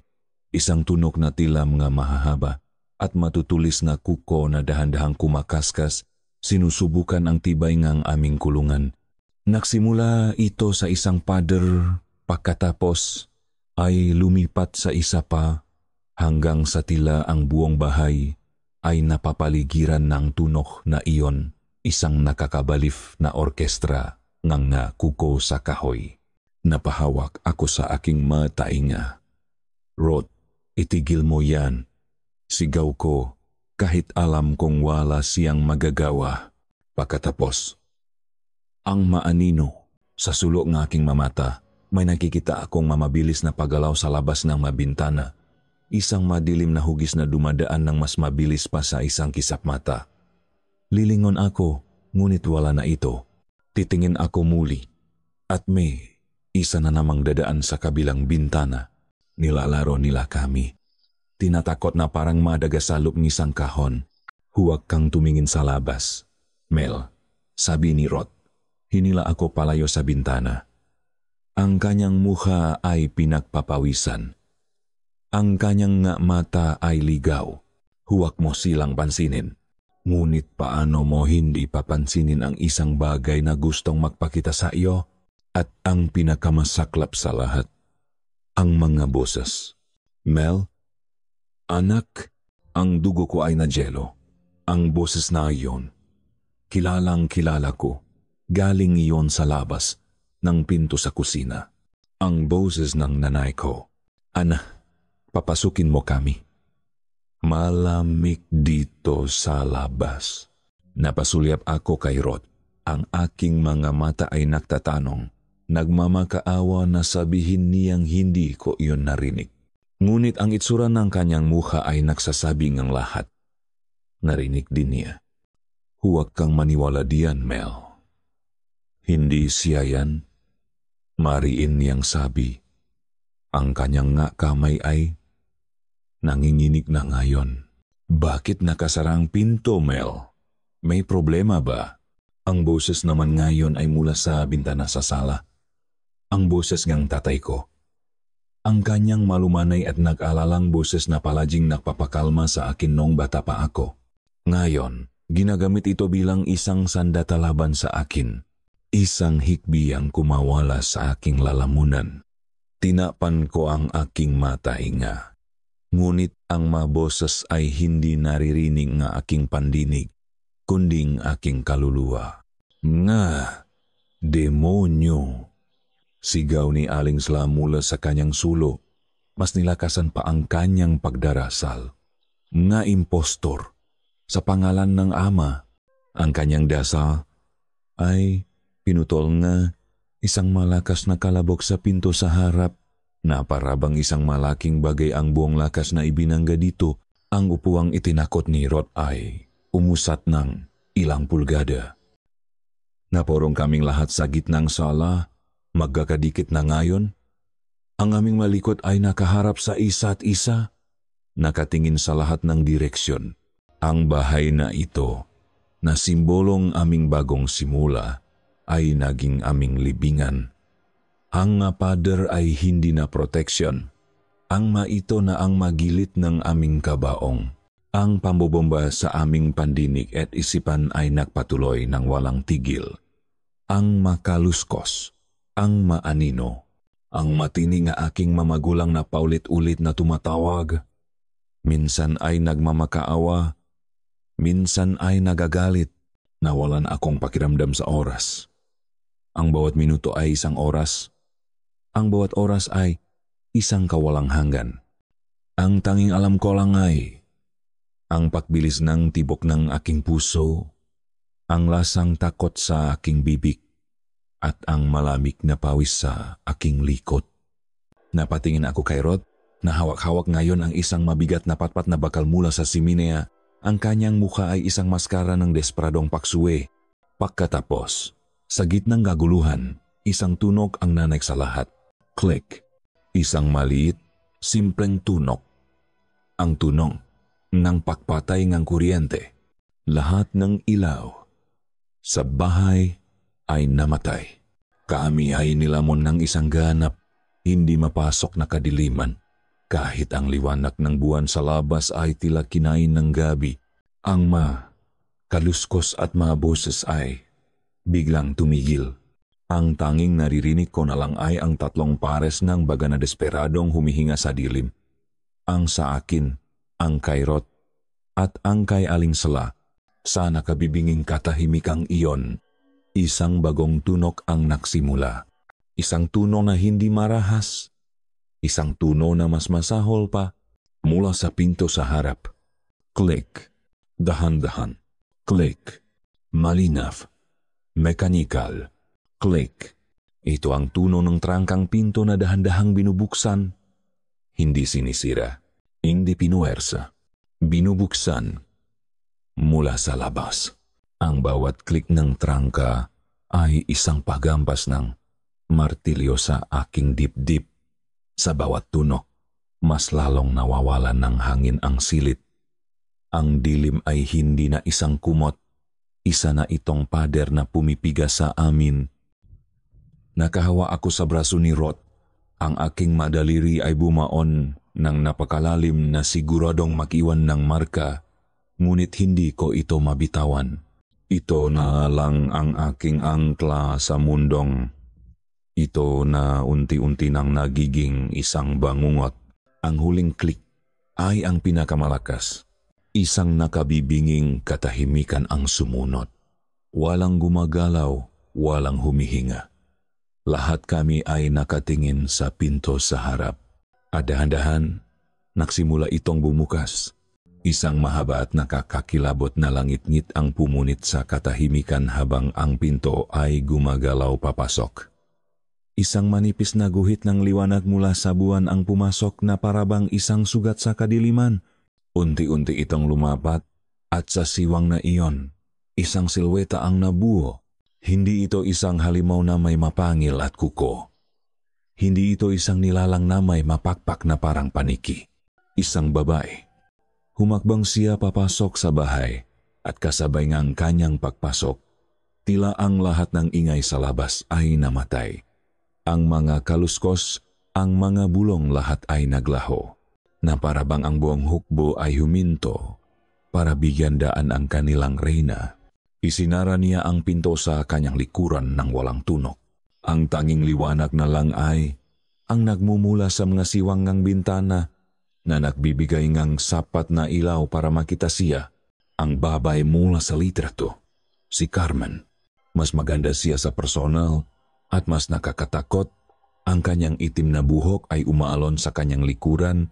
Ang kanyang suot ay isang simpleng, bestidang itim na lalong nagpapatingkat sa kaputian ng kanyang balat. Gumalaw siya ng may isang uri ng grasya na hindi para sa tao. Bawat kilos niya ay may layunin at punong kapangyarihan.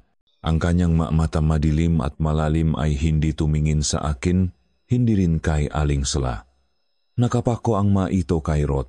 Isang ngiti ang sumilay sa kanyang mapulang labi. Isang ngiting hindi naglalaman ng anumang saya, kundi ng pag-aangkin at ng isang matagal ng gutom. Rodolfo, sabi niya. Ang kanyang boses ay malambing ngunit may lamig ng yelo. Ang tagal kitang hinintay. Inilagay ni Rod ang kanyang sarili sa pagitan namin. Tinaas niya ang patpat na bakal na hawak niya, ngunit nanginginig ang kanyang nga kamay. Huwag kang lalapit. Carmen, tumawa siya. Isang mahina, malamyos na tawa na mas nakakakilabot pa kaysa sa halahak na narinig namin kanina. Bakit? Natatakot ka ba sa akin, mahal ko, pagkatapos ng lahat ng ating magpangako? Ang sanduguan? Ang ating pag-isang dibdib? Hindi niya inaalis ang kanyang tingin kay Rod, na parabang kami ni Aling Sla ay magkasangkapan lang sa silid. Lumakat siya ng isang hakbang papalapit. Ang kanyang nga paa ay tila hindi sumasayad sa sahig. Ang hangin ay nanlamig. Pinili mong tumakbo. Pagpapatuloy niya, ang kanyang boses ay nagbago. Nawala ang lambing at napalitan ng isang mapanganib na talim. Pinili mong talikuran ang iyong tungkulin. Ang iyong pamilya. Ang iyong kapalaran. Ako, hindi iyon ang kapalaran ko. Sigaw ni Rod. Ang kanyang boses ay basag.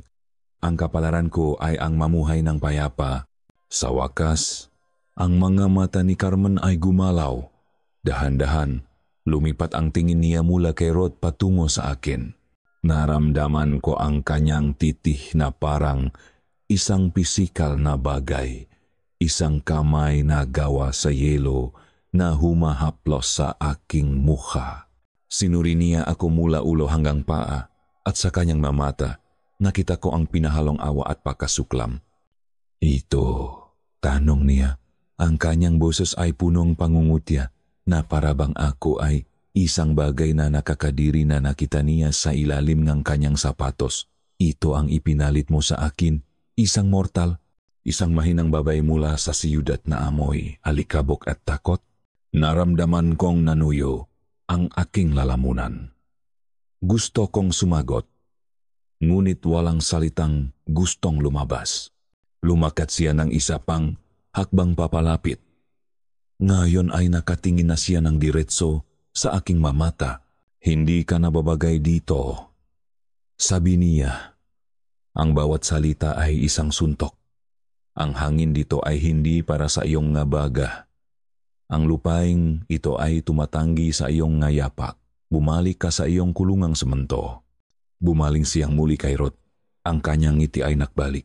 Ang dugo niya ay sa amin, sabi niya, na parabang nagpapaliwanag ng isang simpleng katotohanan. Iyon ang kasunduan. At ang utang ay dapat bayaran. Itinaas niya ang kanyang kamay. Ang kanyang daliri ay mahahaba at mapuputi. Hindi ito nakakuyom para sumuntok. Nakabukas ito na parabang inaanyayahan si Rod na lumapit. Halika na, Rodolfo. Tapusin na natin ang ating nasimulan. Pagkatapos, Ang babaeng ito ay malaya nang umalis o hindi. Nangini ang patpat na bakal sa kamay ni Rod. Alam kong nasa bingit na kami. Isang maling galaw, isang maling salita, at ang lahat ay matatapos na.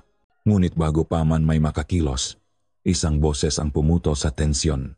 Isang boses na matatag at malamig na parang bakal. Ang utang ay babayaran. Napalingon kaming lahat. Si Aling Sala. Nakatayo na siya ngayon mula sa kanyang sulok. Wala na ang rosaryo sa kanyang makamay. Wala na ang takot sa kanyang mukha. Ang kanyang tindig ay tuwid at ang kanyang mata na laging malumanay ay ngayon ay matalim at walang anumang emosyon. Humarap siya kay Carmen, hindi natatakot. Ang ngiti ni Carmen ay bahagyang naglaho. Tumingin siya kay Aling Sela na may bahid ng pakalito. Matandang mangkukulam. Sabi ni Carmen nang may pang-iinis. Tumahimik ka. Wala kang lugar sa usapang ito. Ako ang nagsimula ng usapang ito. Sagot ni Aling Sala. Ang kanyang boses ay umaling-aungaw sa katahimikan. Umakbang siya papalapit. Kusang inilagay ang sarili sa pagitan namin ni Rod at ni Carmen. Ang kasunduan ay sa pagitan ng aking asawa at ng iyong ina. Ang utang ay sa aking pamilya, kaya't ako ang magsasabi kung paano ito babayaran. Tinitigan niya si Carmen ng diretso sa mata. Ang kanyang mukha ay parang isang maskarang gawa sa bato. Ang utang ay babayaran, ulit niya, ngunit hindi sa paraang gusto mo. Sa buong buhay ko, 2 bersyon lang ni Aling Sala ang kilala ko. Ang una ay ang mapagmahal na ina na ang makamay ay laging may dalang alif at mainit na sabaw. Ang pangalawa ay ang desperadong babae na ang mamata ay nawawalang ng liwanag dahil sa sakit ng aking ama at sa gutom ng aming pamilya. Ngunit ang babaeng nakatayo ngayon sa gitna nga aming sala ay ibang-iba. Hindi ko siya kilala. Ang kanyang boses ay may isang kapangyarihan na hindi ko pa naririnig. Ang kanyang tindig ay may isang katatagan na tila kayang harapin ang isang paparating na bagyo.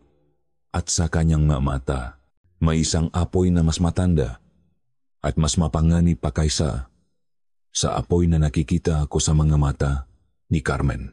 Nakita ko ang pagbabago sa mukha ni Carmen. Ang kanyang pagtitiwala ay bahagyang nayanik.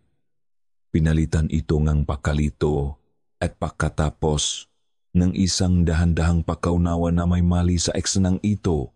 Ano ang ibig mong sabihin, matanda? Tanong ni Carmen. Ang kanyang boses ay may bahid na ngayon ng inis. Ang kasunduan ay malinaw.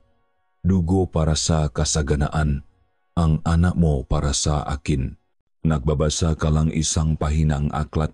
Sagot ni nanay, ang kanyang boses ay nanatiling kalmado. Hindi mo alam ang nakasulat sa mga huling kabanata. Hindi ko maintindihan. Anong sinasabi niya? Anong kontraritual?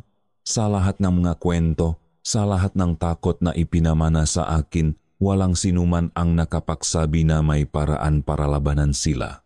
Ang kasunduan sa isang aswang ay isang panghabang buhay na tanikala. Ngunit si nanay ay hindi natitina. Bigla, mula sa kanyang bulsa, inilabas niya ang isang bagay. Ang lumang balisong, ang kutsilyong iyon na laging nakatago sa ilalim ng kanyang kama na sinasabi niyang pamana parong kanyang lola. Ngayon ko lang ito nakitang hinawakan niya. Ang talim nito ay may kakaibang kinang sa ilalim ng liwanag ng buwan, isang kinang na tila uhaw. Sa sandaling makita ni Carmen ang balisong, ang kanyang mukha ay nagbago. Ang lahat ng paghahambog ay naglaho, napalitan ng purong pagkaalarma. Saan mo nakuha yan? Sigaw niya. Ang kanyang boses ay biglang naging matinis, na paurong siyang ang isang hakbang. Ang unang pagkakataon na nakita ko siyang umatras, May mga bagay tungkol sa aking pamilya na hindi mo rin alam, anak ni Idaya, sabi ni nanay, at doon sinimulan niya ang isang bagay na hindi ko kailanman inakala na posible. Nagsimula siyang magsalita. Ngunit hindi sa ordinaryong Tagalog, hindi rin sa Espanyol. Ito ay isang wika na mas matanda pa, isang halong Latin at ng kung anong dialektong hindi ko na makilala. Ang masalita ay gumulong mula sa kanyang dila na parabang binabasa niya ang maito araw-araw. Ang mga salita ay may kapangyarihan, may bigat. Naramdaman ko ang pagbabago sa hangin. Nagsimula itong maging mas makapal, mas mabigat. Ang sahig na kahoy sa ilalim ng aming mga paa ay nagsimulang manginik, mahina sa simula, pagkatapos ay lumakas. Ang mga baso sa kusina ay kumakalansing. Hindi! Sigaw ni Carmen. Ang kanyang mukha ay puno na ngayon ng takot. Ang ritual na yan, ipinakpabawal. Paano mo? Ang kasunduan ay may dalawang dulo, putol ni nanay. Ang kanyang boses ay lumalakas kasabay ngang payaning ng bahay.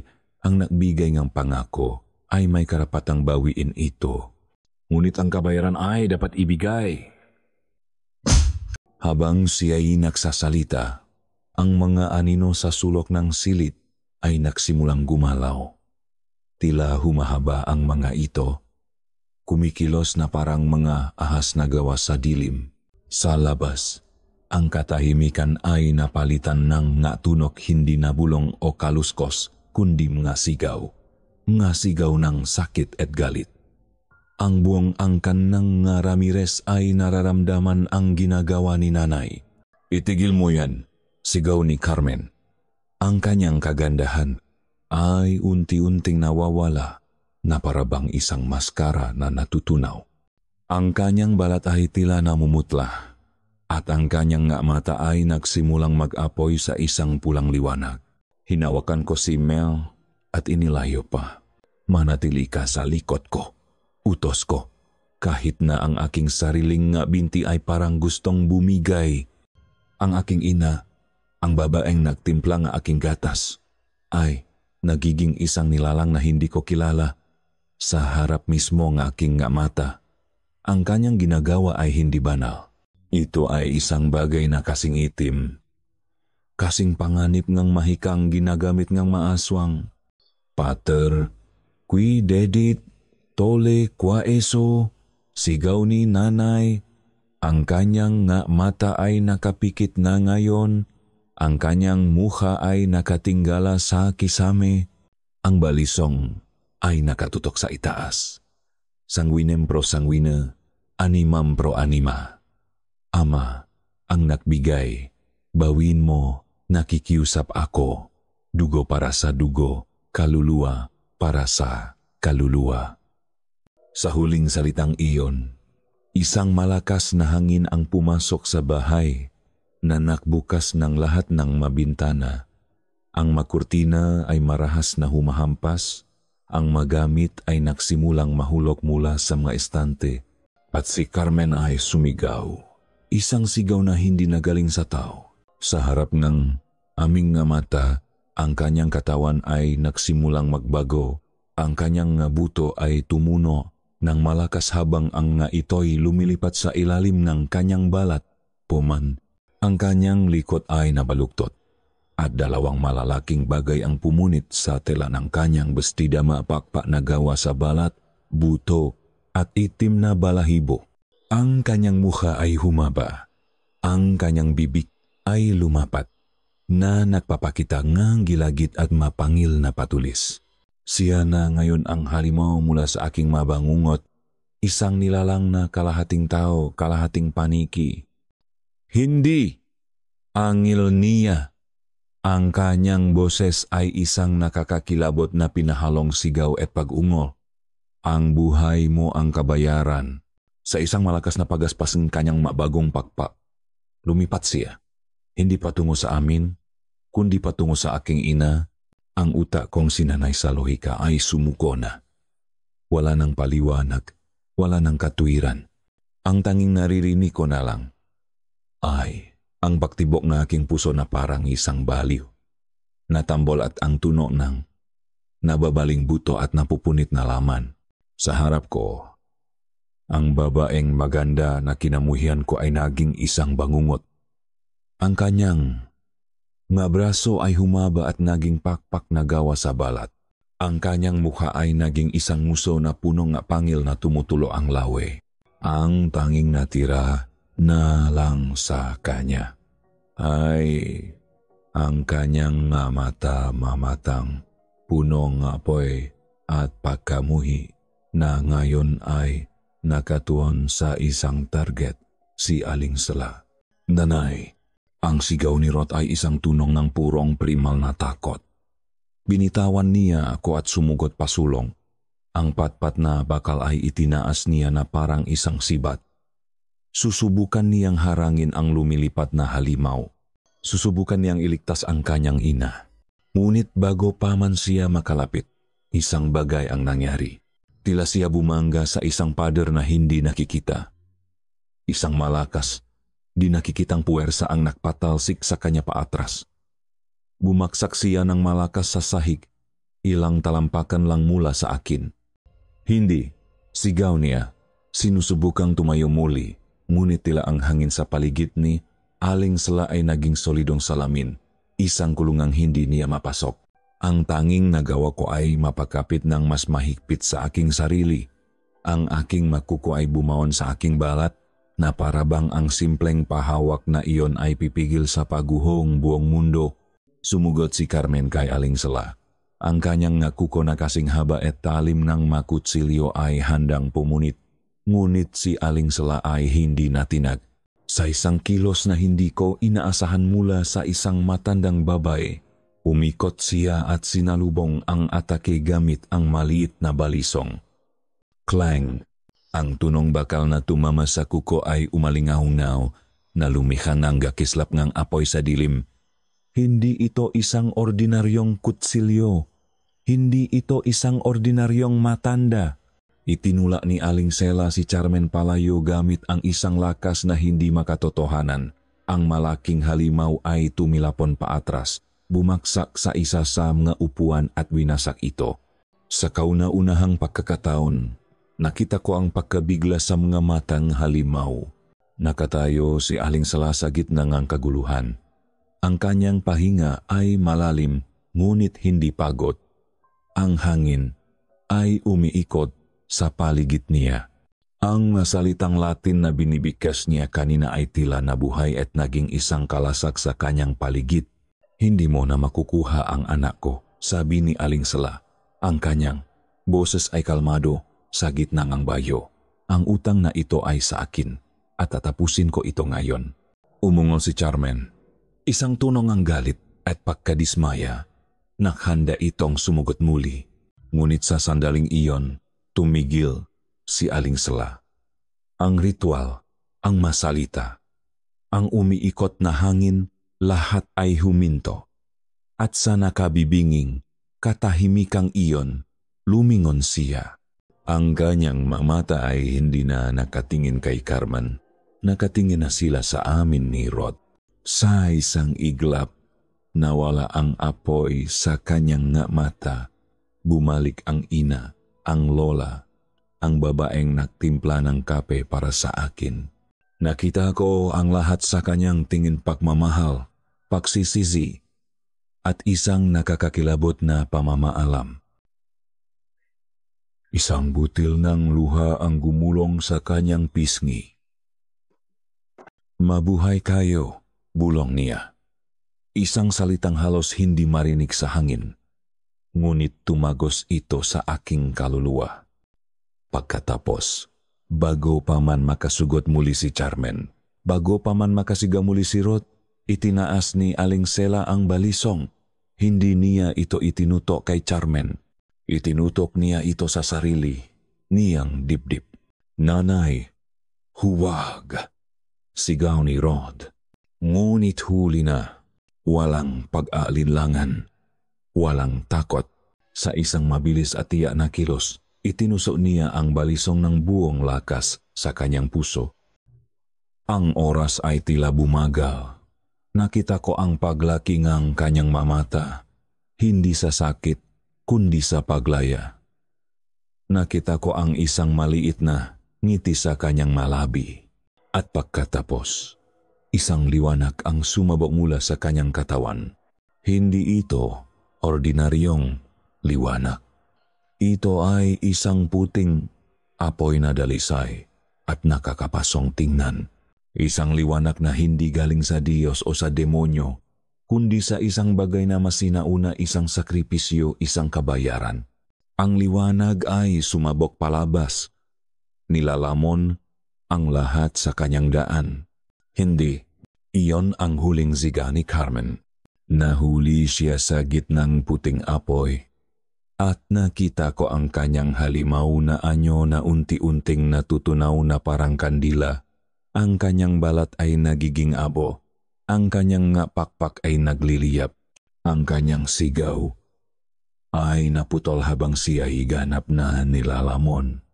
Ang sigaw sa labas ng bahay ang buong angkan ng Ramirez ay sabay-sabay na naging isang korongang paghihirap bago biglang naputol at napalitan ng ganap na katahimikan. Ang liwanag ay mas lalong lumakas. Pinupuno ang buong bahay, pinapaputi ang lahat. Masyadong masakit sa mata, masyadong matindi. Sinubukan kong takpan ang aking mukha, ngunit ang liwanag ay tumatagos sa aking magamay, sa aking matalukap. Ang huling bagay na nakita ko ay ang mukha ni Rod. Nakatingin sa pinanggagalingan ng liwanag. Ang kanyang bibig ay nakabukas sa isang tahimik na sigaw ng pagkawala. Pagkatapos, wala na. Tanging ang puting liwanag na kumakain sa lahat. At kadiliman, ang unang bumalik sa akin ay ang katahimikan. Isang katahimikang ganap, mabigat at nakabibingi. Ang katahimikang sumusunod sa isang pagsabog, dahan-dahan, bumalik ang aking nga pandama. Ang amoyng sunog na kahoy, nga alikabok, at ng isang bagay na mas malinis tulad ng hangin pagkatapos ng isang malakas na bagyo. Ang lamig ng sahig na kahoy sa aking likuran at ang init ng mabraso ni Rod na mahigpit na nakayakap sa akin. Iminulat ko ang aking nga mata. Ang liwanag ng bukang liwewe ay pumapasok sa masirang bintana, isang kulay abo at malungkot na liwanag. Ang sala ay wasak. Nga upuang nabali, nga basa na gamit, nga piraso ang kahoy na nakalat. Tila isang bomba ang sumabog sa mismong gitnang aming tahanan. Si Rod ay gising, nakayakap sa akin. Ngunit ang kanyang mata ay blanko, nakatingin sa isang punto sa gitnang silid. Sinundan ko ang kanyang tingin. Doon, kung saan nakatayo si Aling Sala, kung saan sumabog ang puting liwanag, ay wala nang natira. Wala, kundi isang maliit na buntong ang pinong, puting abo, at sa ibabaw ng abo, na tila hindi man lang tinablan ng apoy, nakalatak ang balisong na gawa sa pilak. Ang talim nito ay kumikinang sa liwanag ng umaga. Wala na siya. Mel, bulong ni Rod. Ang kanyang boses ay walang buhay, isang guwang na alingaw-ngaw. Wala na si nanay. Isang hikbi ang kumawala sa aking lalamunan. Isang tunong ng sakit na sa wakas ay nakahanap ng labasan. Niyakap ko siya pabalik. At doon, sa gitna ng pagkawasak, sa ibabaw ng abo ng isang sakripisyo, umiyak kaming dalawa. Maya-maya, mayam nga tuno kaming narinig mula sa labas. Dahan-dahang nga yapak, mga bulungan. Sumilip kami sa bintana. Sa labas, sa may gate, nakatayo ang mga taga-baryo. Ang kanilang mga mukha ay larawan ng pinahalong takot at pasasalamat. Sa harapan nila ay si Mangkulas. Lumabas si Rod at sumunod ako sa kanyang likuran. Huminto kami sa may pintuan. Walang lumapit, pinapanood lang nila kami. Si Mangkulas ang unang nagsalita. Tapos na, sabi niya, hindi isang tanong, kundi isang pahayag. Tumango si Rod. Bumuntong hininga si Mangkulas. Isang hininga na tila nakmula pa sa kaibuturan ng kanyang kaluluwa. na naglabas ng mga taon ng takot, utang namin sa inyo, sa kanya. Ang buhay namin. Tumingin siya sa aming wasak na bahay. Ang sumpa ay wala na. Walang nagsabing salamat. Walang nag-alok ng tulong. Sa kanilang mata, kami ay hindi mabiktima. Kami ang paalalang isang gabing kabaliwan. Ang nga taong may koneksyon sa isang kapangyarihang hindi nila maintindihan at ayaw nang makita pa. Malinaw ang mensahe. Tapos na ang lahat. At dapat na rin kaming magtapos dito. Lumipas ang maabuan na parang isang panaginip o isang mahabang lagnat. Umalis kami sa San Ildefonso sa araw ding iyon. Walang dala kundi ang madamit sa aming katawan at ang abo ni Aling Sla sa isang maliit na kahon. Hindi na kami lumingon pa. Nakatira na kami ngayon sa isang maliit na apartment sa Maynila. Mataas, walang hardin, napapaligiran ng ingay ngang trapiko at ng milyon-milyong buhay na walang alam sa aming kwento. Dati, ito ang ingay na tinakasan ko. Ngayon, ito ang aking kanlungan. Ang ingay ang naktataboy sa katahimikan na laging nakbabantang bumalik at magbulong ng maalaala. Sinusubukan naming bumalik sa normal. Nagtatrabaho ako, nagtatrabaho si Rod. Nag-usap kami, ngumingiti kami, ngunit lahat ay isang pagtatanghal. Sa gabi, kapak kami nalang dalawa. Ang bigat ng nakaraan ay bumabalik. Gumagalaw kami sa mga aninong man nangyari. Dalawang multo sa aming sariling buhay. Pinag-isa at pinahiwalay ngang isang trahedyang kami lang ang nakakaalam. Hindi na namin pinag-usapan ang tungkol kay Aling Sela o kay Carmen o sa mga aswang. Ang kanilang pangalan ay masumpa na hindi na dapat bigkasin. Ngunit ang kanilang maalaala ay naroon. Sa bawat sulok ng aming apartment. Sa bawat mahabang katahimikan sa pagitan ng aming masalita.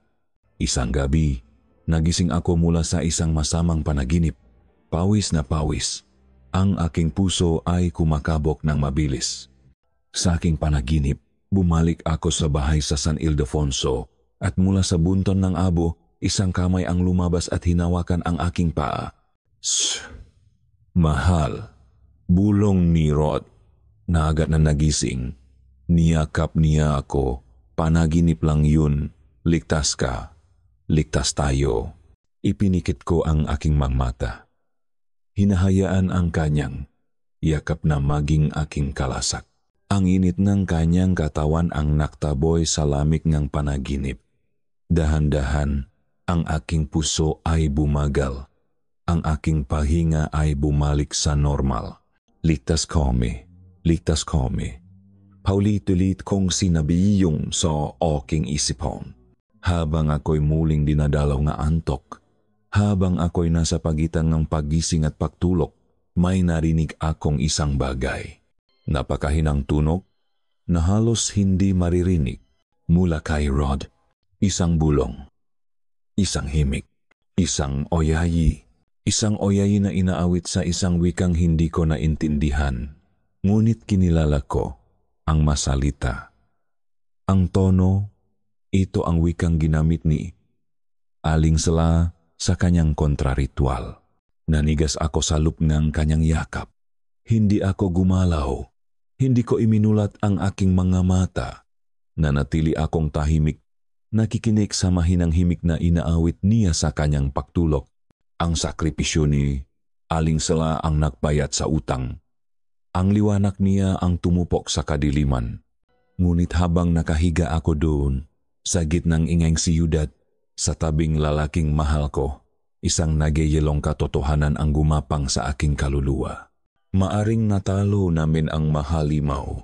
Ngunit paano kung ang isang piraso nito ay naiwan sa loob niya?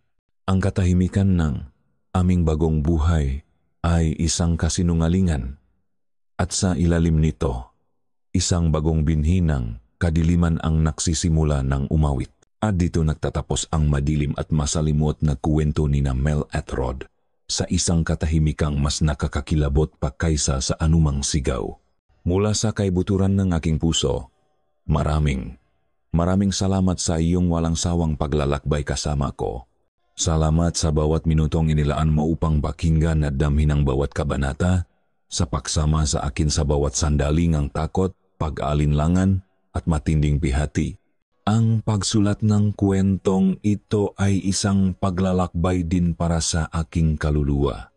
Isang pagsubok na damhin ang bigat ng desisyon ng isang ina, ang takot ng isang asawang nagtatago ng lihim, at ang pagkasira ng mundo ng isang babaeng napasubo sa isang mundong hindi niya maunawaan. Isang paglalakbay sa dilim, ngunit isang paglalakbay din patungo sa pag-unawa sa liwanag ng pag-ibig, ang pag-ibig na kayang magsakripisyo, ang pag-ibig na nagkakamali, at ang pag-ibig na desperadong naghahanap ng kapatawaran. Sapagkat sa huli, ang kwento ni Mel, Rod, at Aling Sla ay hindi lamang tungkol sa mga halimaw na nag-abang sa dilim. Ito ay tungkol sa mga halimaw na itinatago natin sa ating mapuso, sa bigat nating masikreto, sa halaga nating madesisyon, at sa hindi matatawarang lakas na matatagpuan sa pagpapatawad at pag-asa. Sana, sa pagtatapos ng lahat, may naiwan itong isang tanong sa iyong isipan, isang damdamin sa iyong puso, o marahil, isang munting paalala na kahit sa pinakamadilim na gabi ng ating buhay, palaging may isang munting sinangnang, bukang liwayway na naghihintay. Muli, ako ang inyong manunulat, nagpapasalamat sa inyong pakikinig. At ngayon, gusto kong marinig ang iyong tinig. Ano ang iyong naramdaman? Ano ang tumatak sa iyong isipan? Huwag mag-atubiling iwanan ang iyong mga salobin sa comment section sa ibaba. Bawat isa sa inyo ay mahalaga sa akin. Hanggang sa muli nating pagkikita sa susunod na kwentong kababalahan.